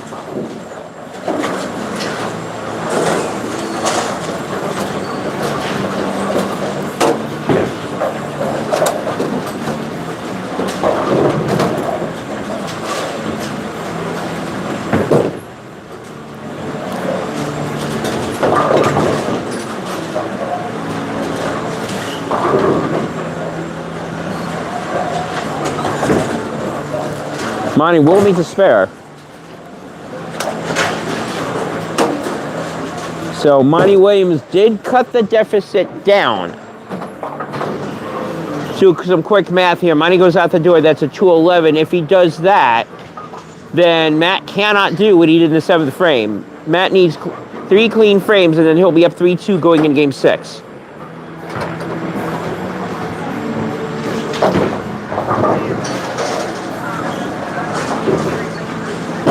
Frame number 1 that he needs to have clean. No problem there. A double in the 9th frame will almost effectively end this as well.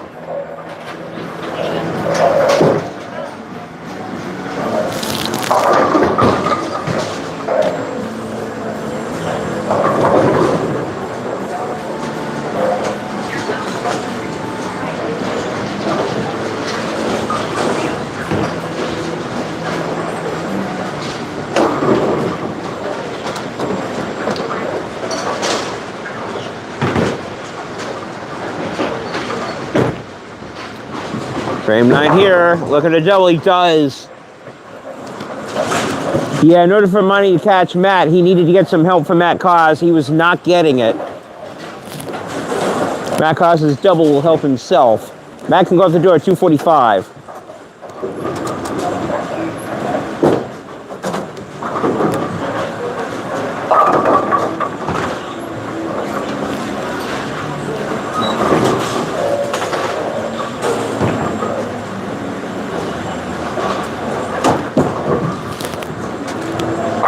Monte's looking to set up game 6. He's got a strike there. Again, the best Monte Williams can do if he goes out that door 211.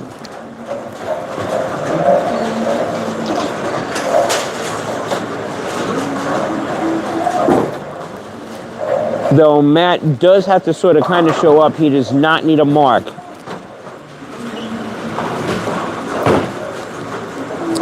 A 9 count for Matt will put him at 212. Which again will be more than good enough to take this one. That being said, if Monte goes out the door, he can make this interesting for Matt.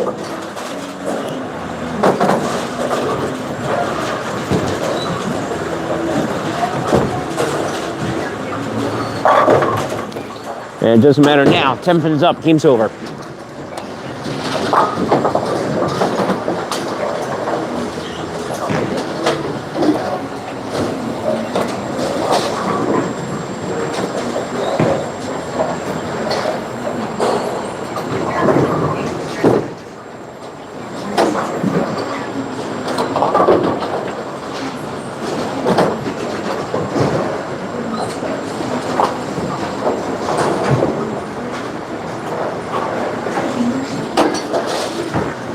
Monte is going through the arsenal and looking to see what he can find.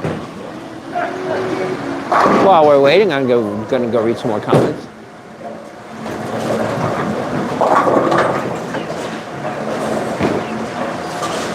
Wow.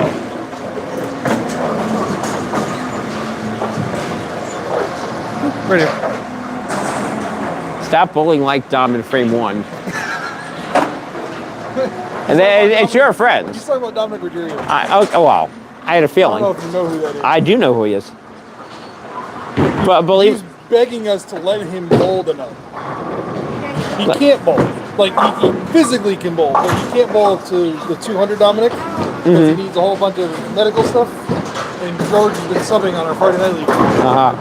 I know Dominic Ruggiero. I've seen him once in a while in Jersey. I'm wondering if it's the same one. From Connecticut? Yeah. Chubby Valley?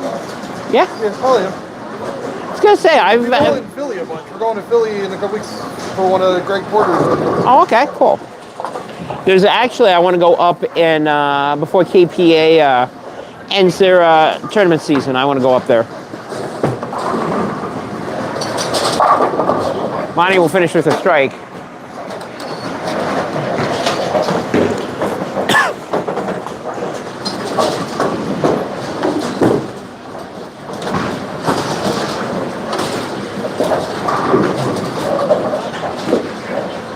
Meanwhile, Monte is putting some bowling equipment away, taking out other bowling equipment.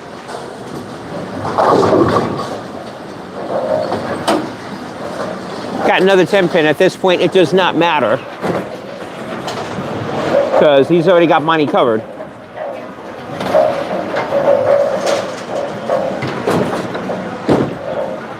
And it's a good thing he didn't need that, because he just threw the ball like what he's done in the first frames.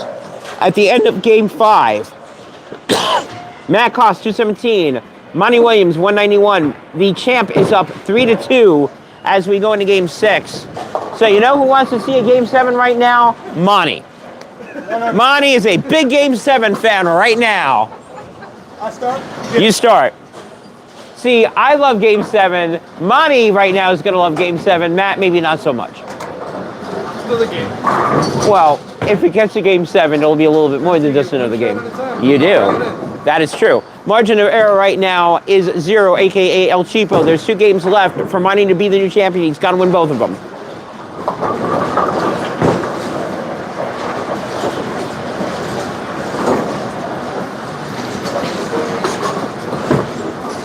Monte Williams is going to start this game with a mixing strike.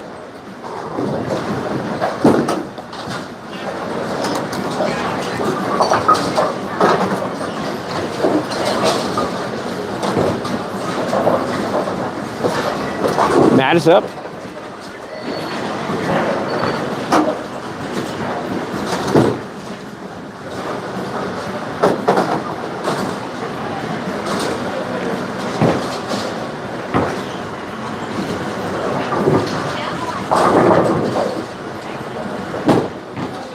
Koss looking to answer.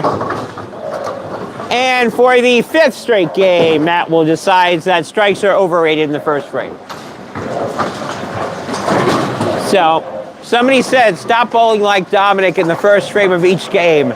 My response is, sorry. You were betting on that, you lost.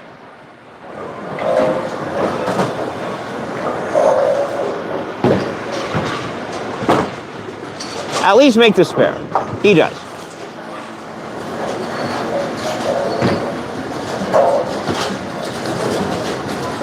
Both bowlers on marks. Monte has the advantage because he is on a strike, and Matt's on a spare.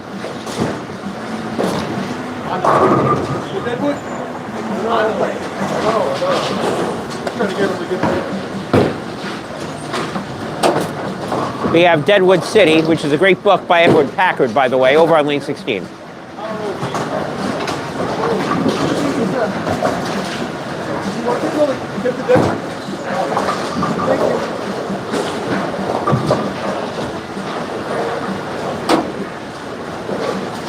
We'd like to once again thank Monte Lane staff, who happens to be right next door getting the dead wood.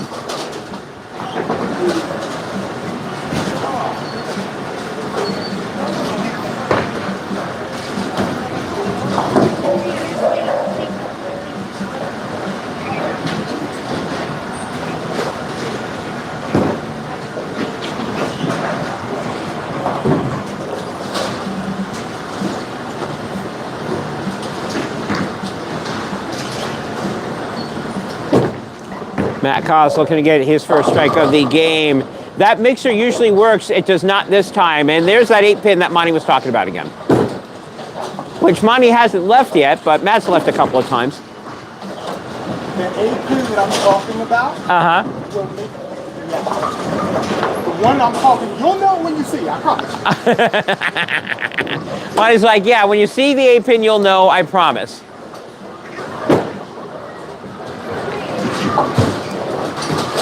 Matt right now has got a couple of spares. Monte definitely does not want to see an 8-pin now. What he wants to see is another strike so he can take the lead.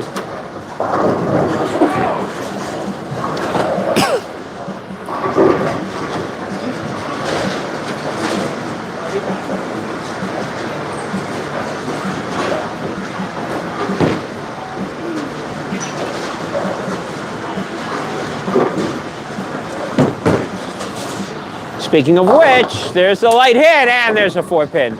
No 4-pin, no 8-pin, all double. Monte Williams, in a game that he must have, is currently leading as we go to the third frame. Right now, up by 11. Another shot here will make it 21.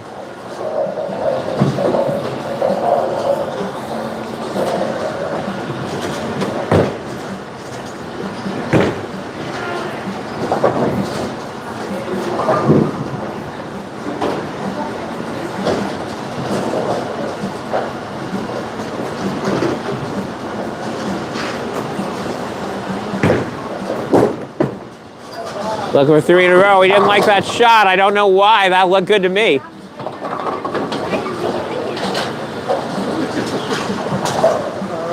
Yeah, he didn't like his version of delivery. In this case, the pins didn't care, which is good. Monte nods in approval and in agreement. Right now, Monte Williams up by 21, and a feeling sort of familiar to Matt right now. He's got to start striking, or he's got to let this game get away from him very early.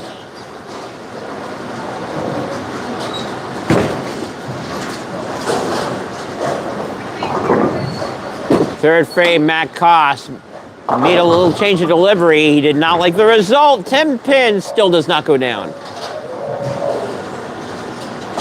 Little weeble, little wobble. Yeah, I'm going to stay right here.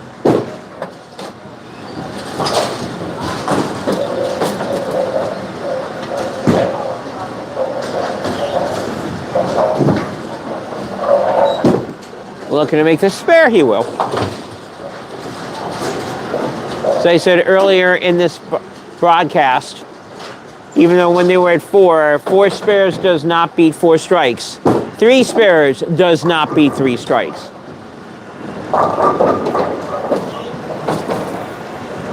Koss right now looking for something that's not a spare. Obviously, he can't afford to have an open at this point either.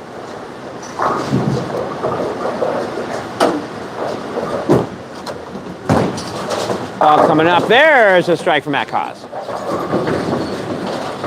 Well, that will cut the bleeding. The question becomes, how big of a hole does he have to get out of? Because that hill can, hill can still be wider, and that hole can still be deeper.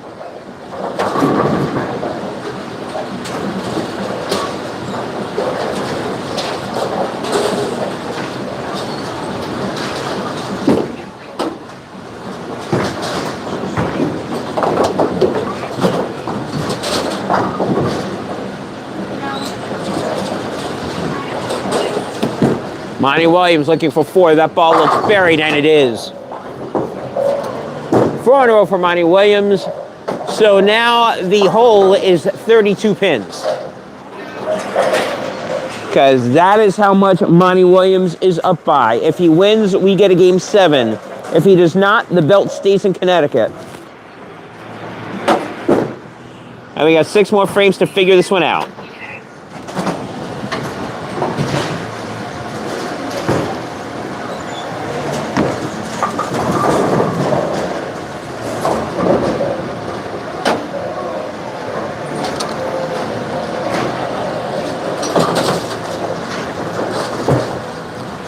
Looking for 5 here, a little high, doesn't matter, he gets away with that. 5 in a row for Monty Williams. George Baxter says he is hoping there's no more first frames for Matt Kaz, which would be a valid point because that would mean that he would win game 6. Right now, George, it is not looking good for that. He may have to see another first frame. But I will promise you that will be the last first frame he's going to see right now in Montvale.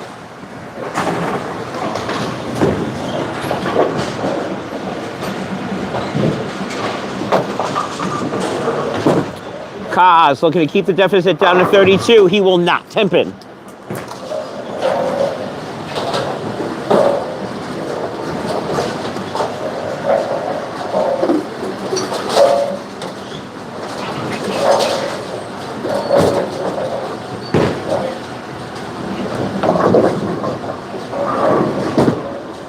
And he's going to make it a little bigger because he's not making the 10 pin. So right now, the stage is this. Matt's got an 86. The best he can do right now will be a 236, and that will probably be around 64 pins short.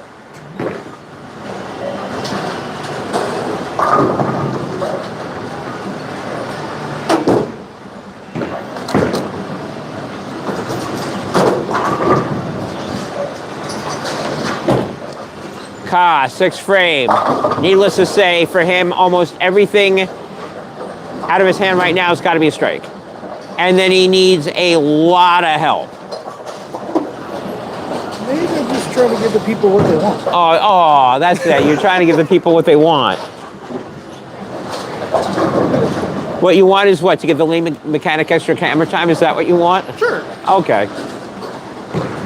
So George wants to give the lead mechanic extra time.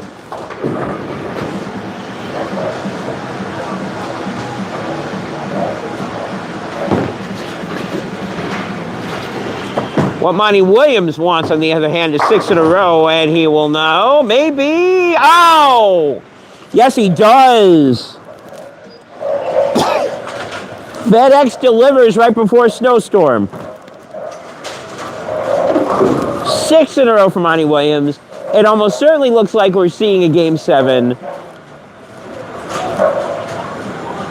And more importantly, we know what Monty does not want right now, which is an oogie, ogie, iggy, eggy, ego, whatever.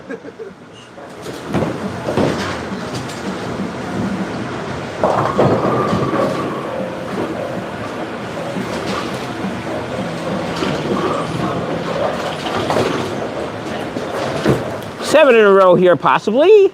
Yes. No Ogie. No Ogie, but a goodie. 7 in a row, Monty Williams. By the way, for those who are counting at home, that right now equates to a 64-pin lead.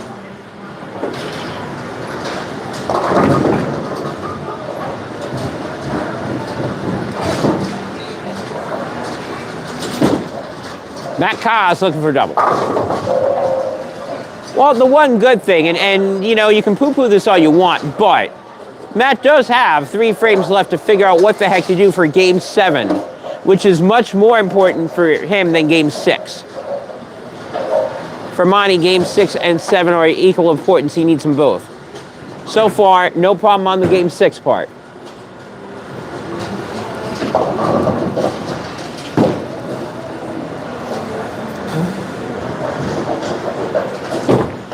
Matt Kaz looking for 3 in a row. Matt Kaz not getting it. 10 pin.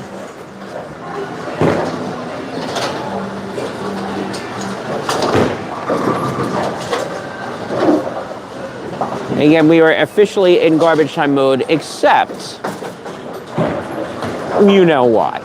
I don't have to say it. You know why. And it's not because Matt wants to make 10 pins.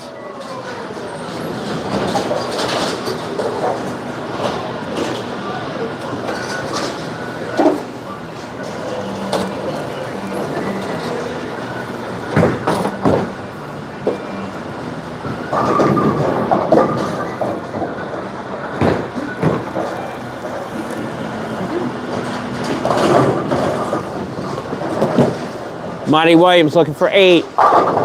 Wow. Area check indeed. That ball went out a long way. But it hit. Sometimes when you got the area, you got the area.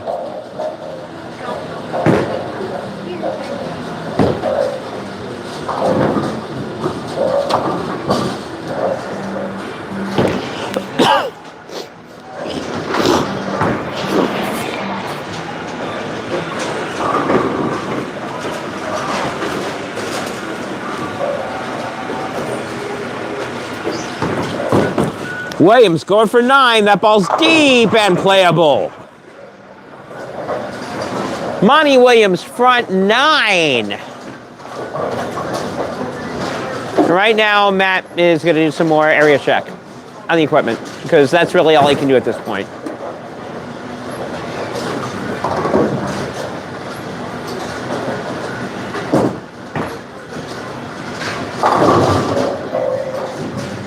I find it interesting. He's pushing the oil out there, throwing the ball all the way out. I don't know if it's because he's trying to find an area or if he's trying to disrupt Monte Williams' line or a combination of both.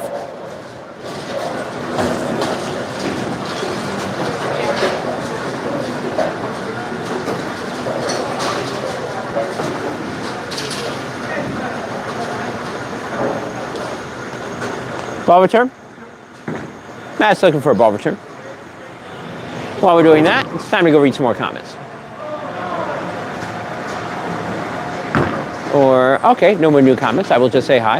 I'll thank everybody for still showing up here. All right, what do we have over here? Oh, we got Butterfinger Minis. We got a nice shiny belt. We've got C4.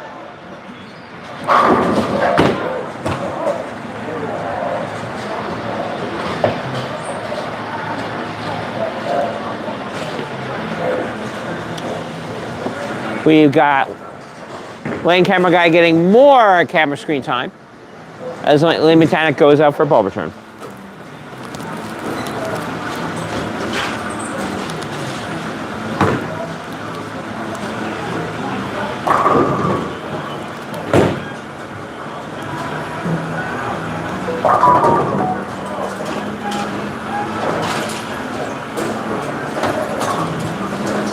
Meanwhile, I am setting up my directions for the next place I gotta go.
You know, people say with bowling, usually there's no like snow delays or rain delays, unless we have this.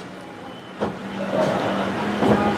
when it came down, there was a loud bang, and I was like, oh, that's like, I heard it. Yep. Did they find it? That means it's somewhere down there.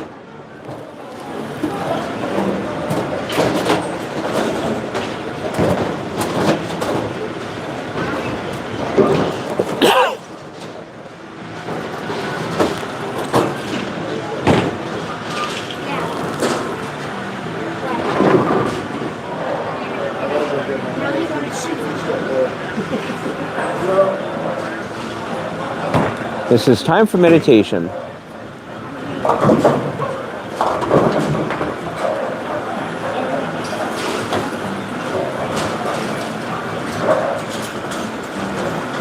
in the other way, or it came out of the machine. Either or the other. If it came out of the machine, that would be at least easy to fix because you wouldn't have to go into the machine.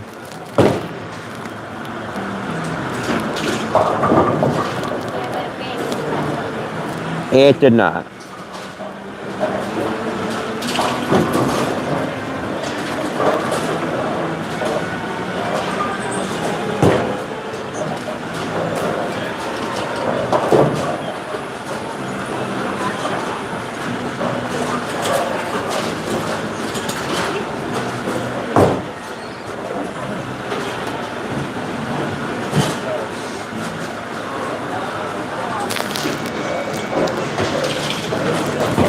Oh, we got the big guns in here now. Dun dun dun.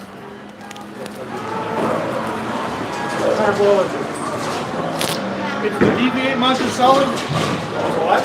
The DV8 Monte Solid. It's like pink and blue.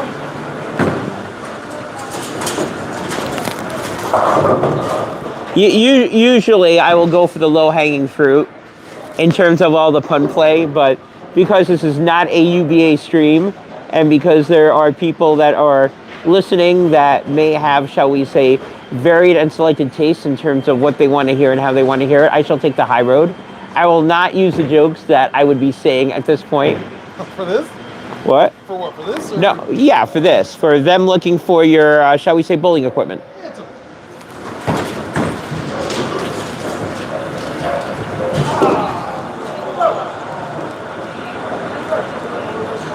Craig, there was a lane malfunction. There's a missing ball.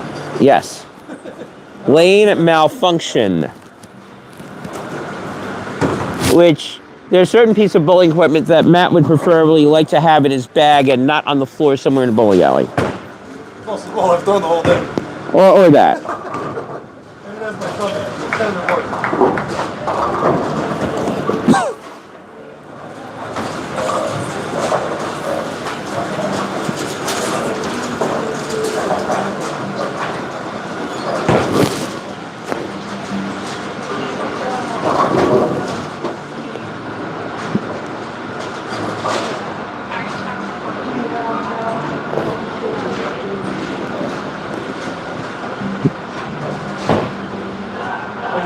Getting stuck down and the ball's just stuck. Oh, yeah, absolutely. I mean, that's usually when you see that, usually and the ball doesn't come out, that usually means that there's a pin somewhere in the pin channel. It just happens. They're trying to ice the bowler.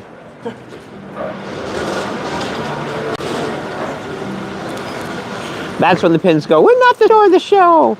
We want to be the star. Which is technically true. If there's... What? Mechanic's getting a lot of screen time now. Mechanic is getting a ton of screen time. We may have to contact his SHE agent. That would be, for those not in the entertainment business, the Screen Actors Guild. Though he hasn't sent any lines yet, so therefore we don't have to pay him any royalties. At least call one thing. Oh, there's one.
All right, so while we're waiting, it looks like the waiting is close to being over. Hope everybody is entertaining themselves in a nice, prim and proper manner. So Craig wants to know what he missed. Right now, you missed 6 games of going back and forth. So we have one frame of somebody that happens to have 9 something in a row, and then we will be having game 7. So technically, you missed 6 games and 3-3, and we got one more, which is a game 7 that will be coming up, which will determine who is the winner, and more importantly, who will be walking away with the Northeast Heavyweight Championship belt. Yeah. We got lucky that it was there. I was actually able to get a Once again, we would like to thank the Montville staff for being professional and fantastic during this time period.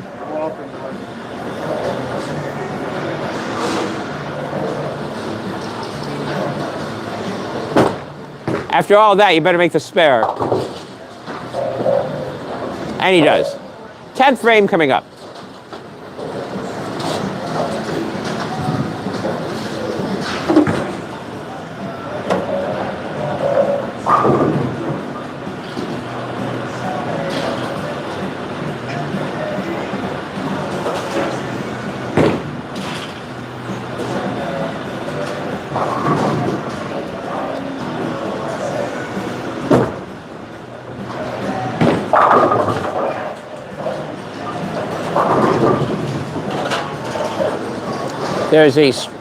There's almost a strike. We got a 10 pin.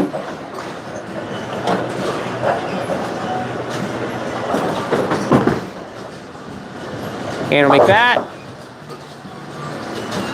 And now that Monte has endured 20 to 30 minutes of, shall we say, the bowling equivalent of a rain delay, he'll be coming back up with, though, something up there.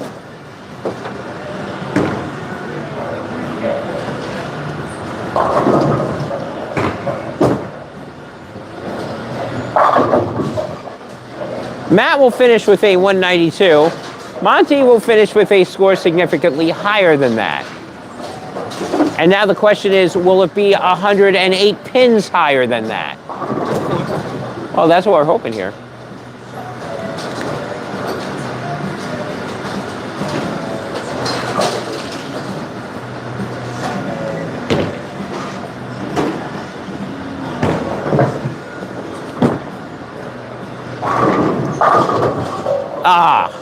Well, that's not an 8 pin, that's a 9 pin.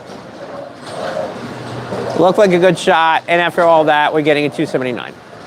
and a new ball and an area check.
Will we get to 279?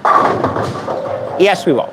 At the end of game 6, Monte Williams, 279. Matt Cos, 192. Monte wanted to see game 7, so do I. That's what we're getting. So if you just joined us, we got one game left. This will determine who the Northeast Heavyweight Champion is in the UBA. Matt Koss, champ, starts.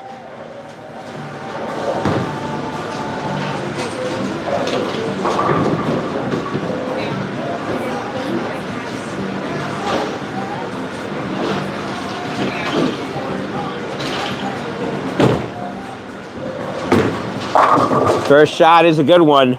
And for the first time since game 1, we finally get a strike from Matt Koss in the first frame.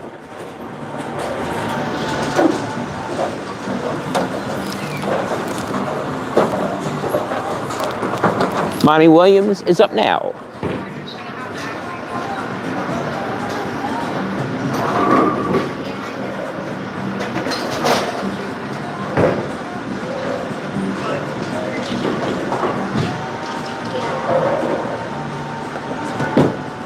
First ball's up. Boy, he threw that back a long way, and that looks good. 2 bowlers, 2 frames, 2 strikes. Second frame coming up.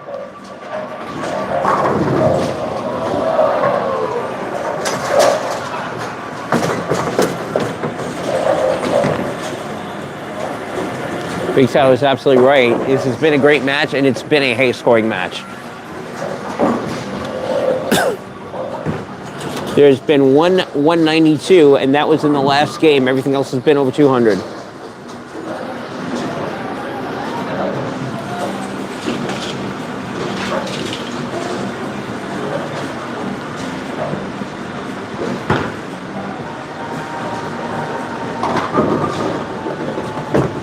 Monte Williams, second ball up, second frame, 10 pin.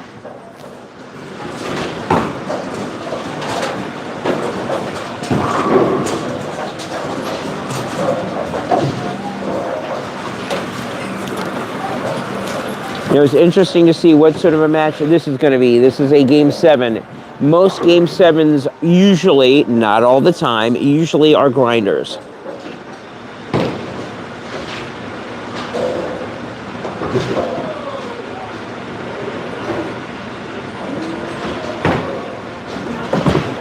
Williams looking to make this very well. There has been a match that I did chat about that Game 7 wound up with a 300. And that's been a couple of years ago. Scott Santos. The last game, in that game, defending against Il Padrino, he shot a 300.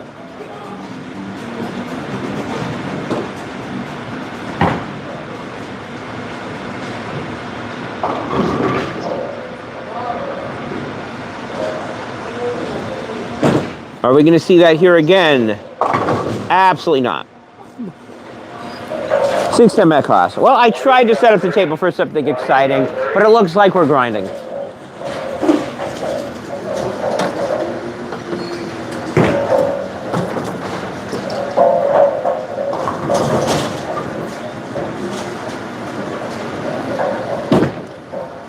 Are we going to get a spare? Yes, we are.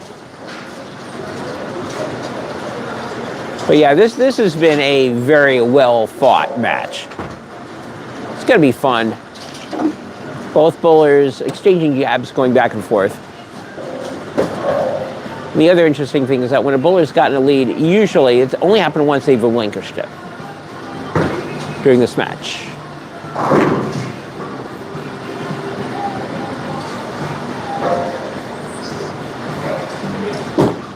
Matt Koss, third frame. That ball needs to leak in a little bit. He did not. And he only left a 7, and he should be, I'm sorry, he only left a 10, and he should be happy that he only left a 10. Because that 7 pin was up there also.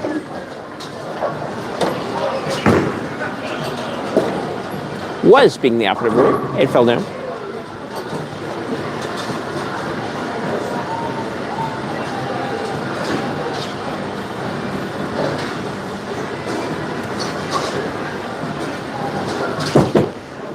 Williams looking to make the spare. That ball's got a hold. It does. I'm sorry, not Williams. Matt Koss has got to make the spare, and he does. Koss has missed a couple of 10 pins earlier on in this match. He does not miss that one. Speaking of Williams, Monte Williams is up now. A strike will give him the lead.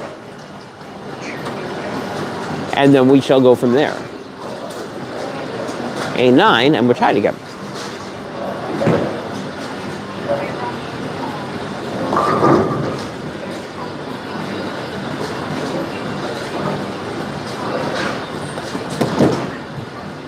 So the ball all the way out again. Good ball from Monte Williams.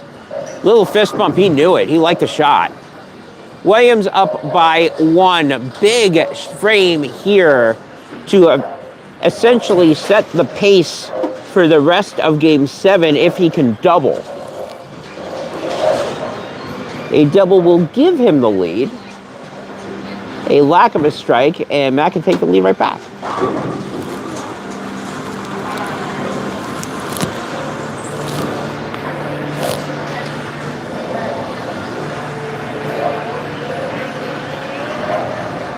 Everybody took a siesta after all the waiting. Here, looking for a double. Oh, it hit the 10 pin. The 10 pin's not going down. 10 pin there.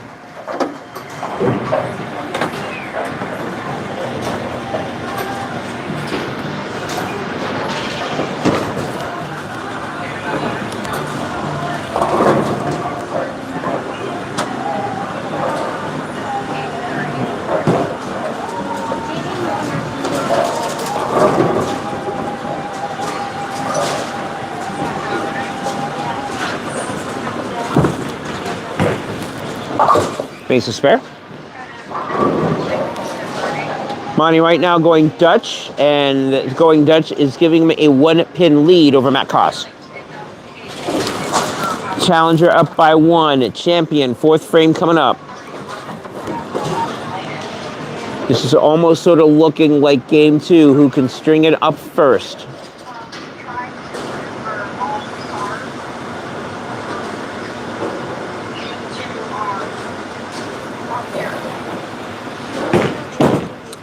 That Koss, that ball's got to come in. It does. 10 pin goes down late. Matt Koss now that has a chance to double up in the 5th frame. Koss right now down by 1. A strike will put him up by 9.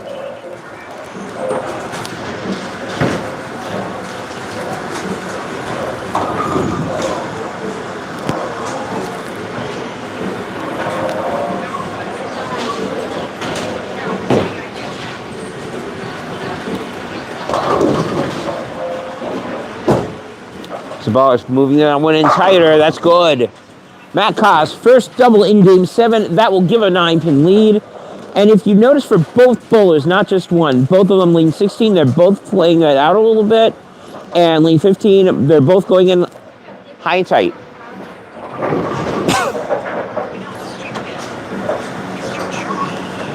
Obviously now, Monte Williams needs to start striking and keep pace with Matt.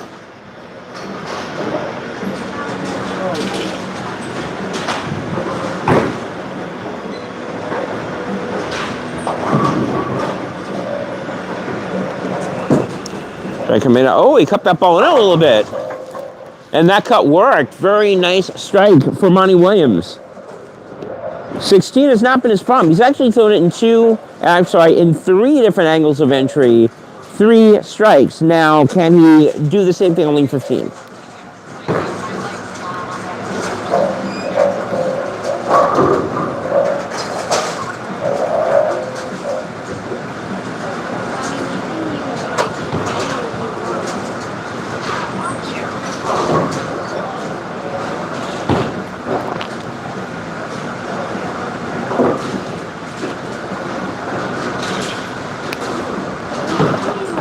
Here's Williams looking for his first double of Game 7. That's buried. It's good. Both bowlers working on doubles. Monte Williams right now forcing Matt to throw a triple. If Matt does not, the lead will go back over to Monte Williams.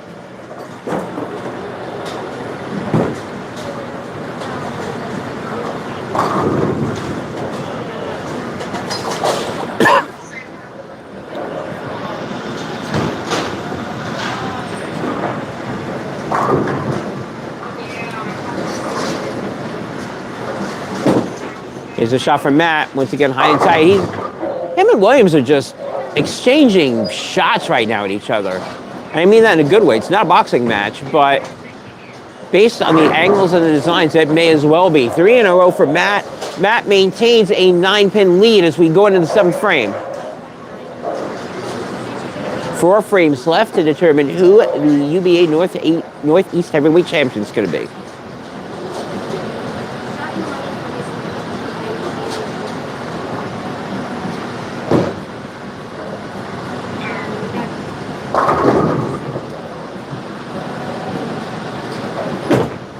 Third frame coming up. Put that ball out. Looks a little bit flaky. Yep, sure is. 10-pin. Yeah, I'm pretty sure that was not where Matt wanted the ball. Because that's where he has not been putting it this whole entire game.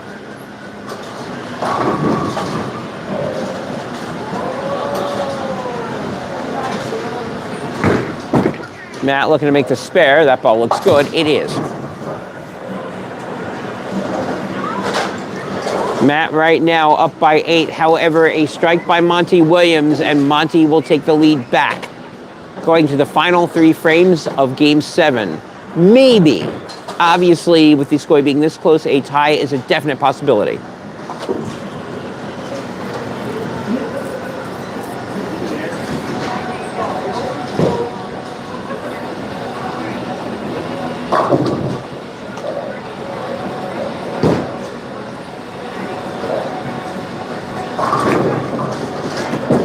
Here's the ball, strike for the lead. Got it.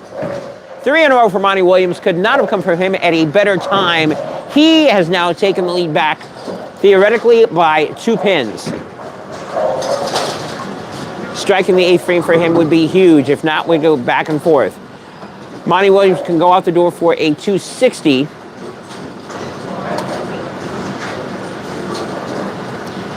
Matt can go out the door for a 248. Just double checking my math. Math is right. Right now, Monte Williams potentially can go up by 12 with the strike in the 8th frame.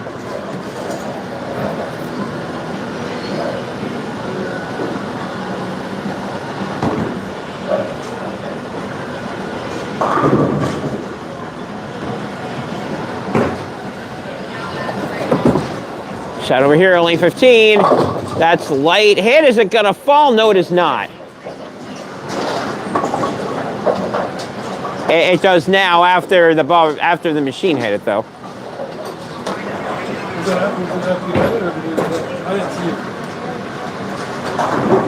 I thought, I was not 100% sure. It was shaking back and forth. I think that's what we would consider a. All right. You can go back and watch it. Yeah, well, that's a very important 1 or 2 pins up there to go back and watch. Yeah, I was looking down because I thought it was staying up there. Bad Gordon.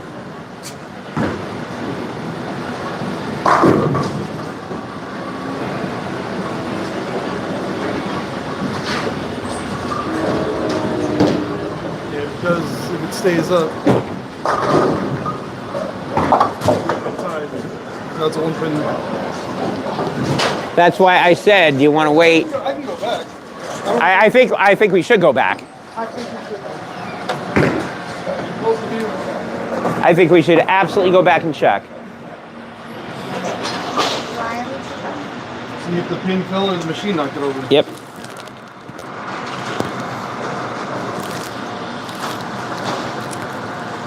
Replay.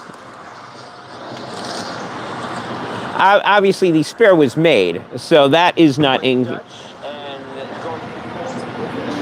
So now we're going to go figure this out. Instant replay. Challenger up by 1, and champion 4th frame. Come on.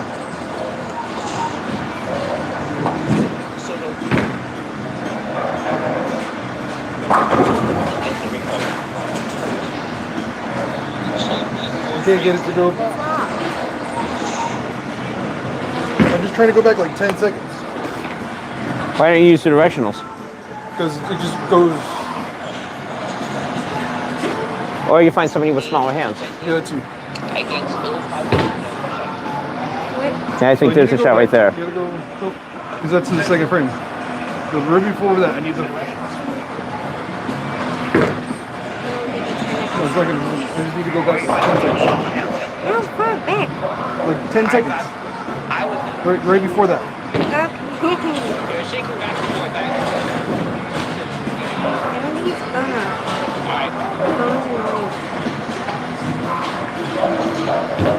You're just gonna have to wait. You're just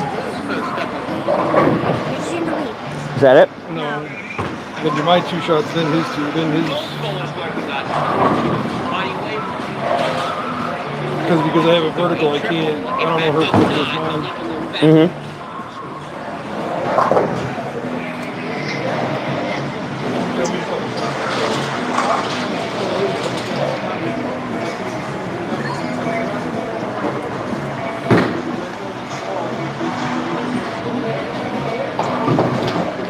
The modern wonders of technology in this case.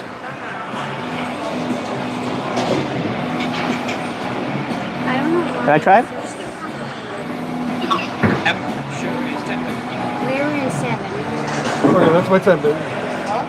Hold on. I'm pretty sure that was. So he's got the shot here and then the shot there, and then you'll see it. Yeah.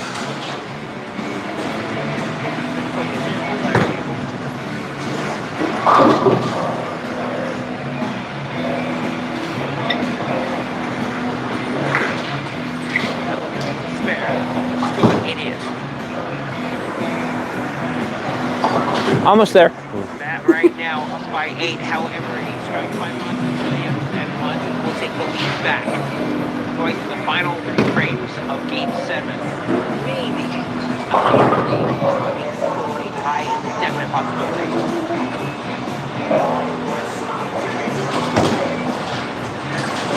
Kind of surprised Georgie chimed in. Well, nobody's chiming in because I think everybody's in the exact same status as we are. I don't know. Did it fall?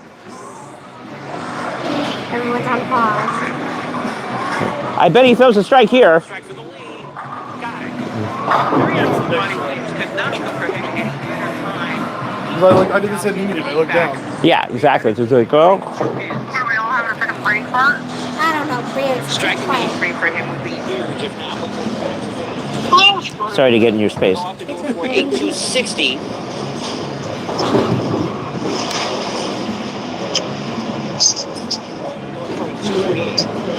Double checking my math. I'd rather take the time and get it right. So I apologize to everybody in advance.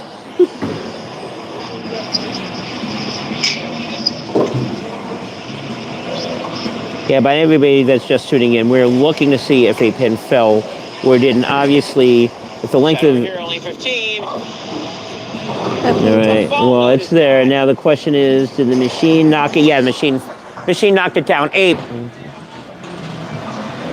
That's what I thought. But I'm not contesting the spare. You definitely would have gotten it whether or not the pin was there or not. So basically what we have right now with that is it is theoretically a tie game should Matt strike.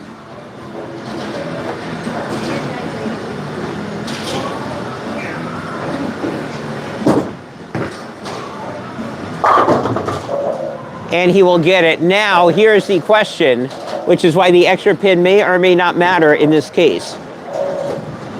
And obviously, if Matt doubles here, he cannot get caught from Monte before the 10th frame. Obviously, Monte can catch him if Matt fails in the 10th frame. And also, obviously, tie is a definitive possibility.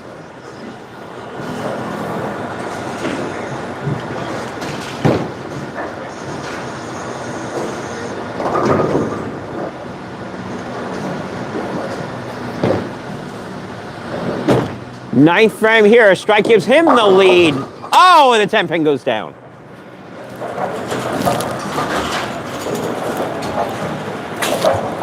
So here's the deal. Matt cannot get shut out. Monte, if he goes out the door, 238, we could see a tie. Matt can go out for 248.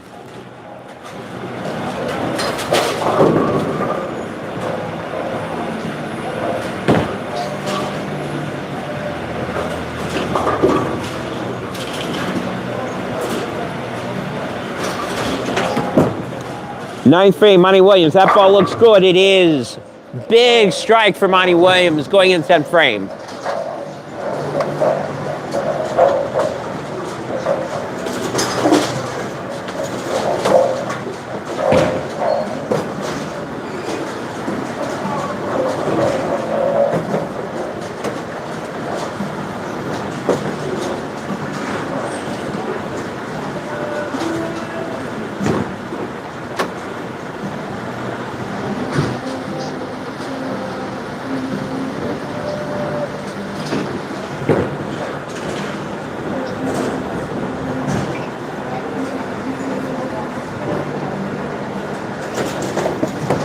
Tenth frame coming up. Strike puts pressure on him. He didn't like the shot. He does now. Big shot for Williams, and here we go again. Fitting that you need this in Game 7.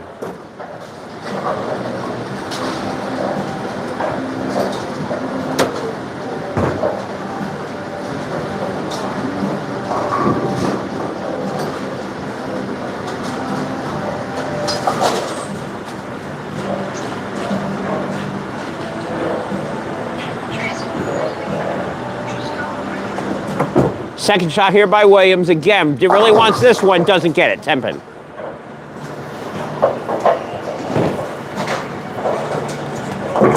So here's how it plays. Assuming that Monte gets this, that would be a 227. 9 spare strike from Matt will be a tie.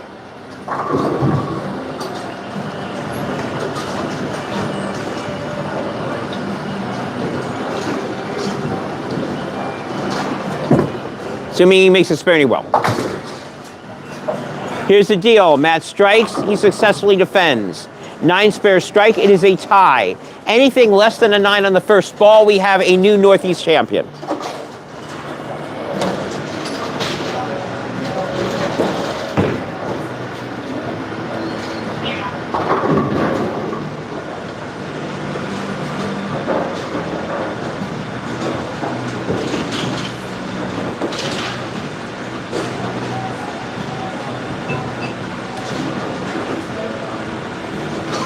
First shot here, this is for game, set, match.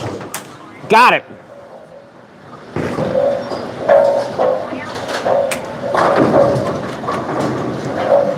Matt's got to keep the ball in the lane, but if he does, Matt will successfully defend, and wow, what a match.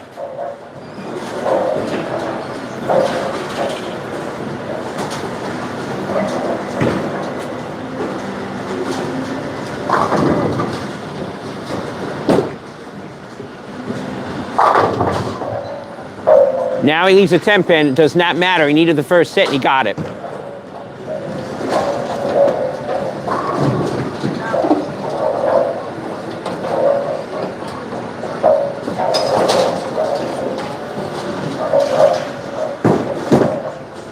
And he's going to miss it. Doesn't matter.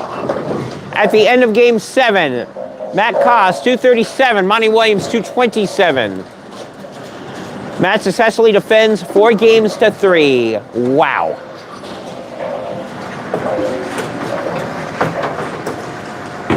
Well, I'm glad you guys stuck around for that. At the end of that, this is Gordon Pepper. Maybe we'll see you next week. You'll definitely see Matt later. Congratulations, sir. Yeah, I'll be live tonight. Around 7 o'clock.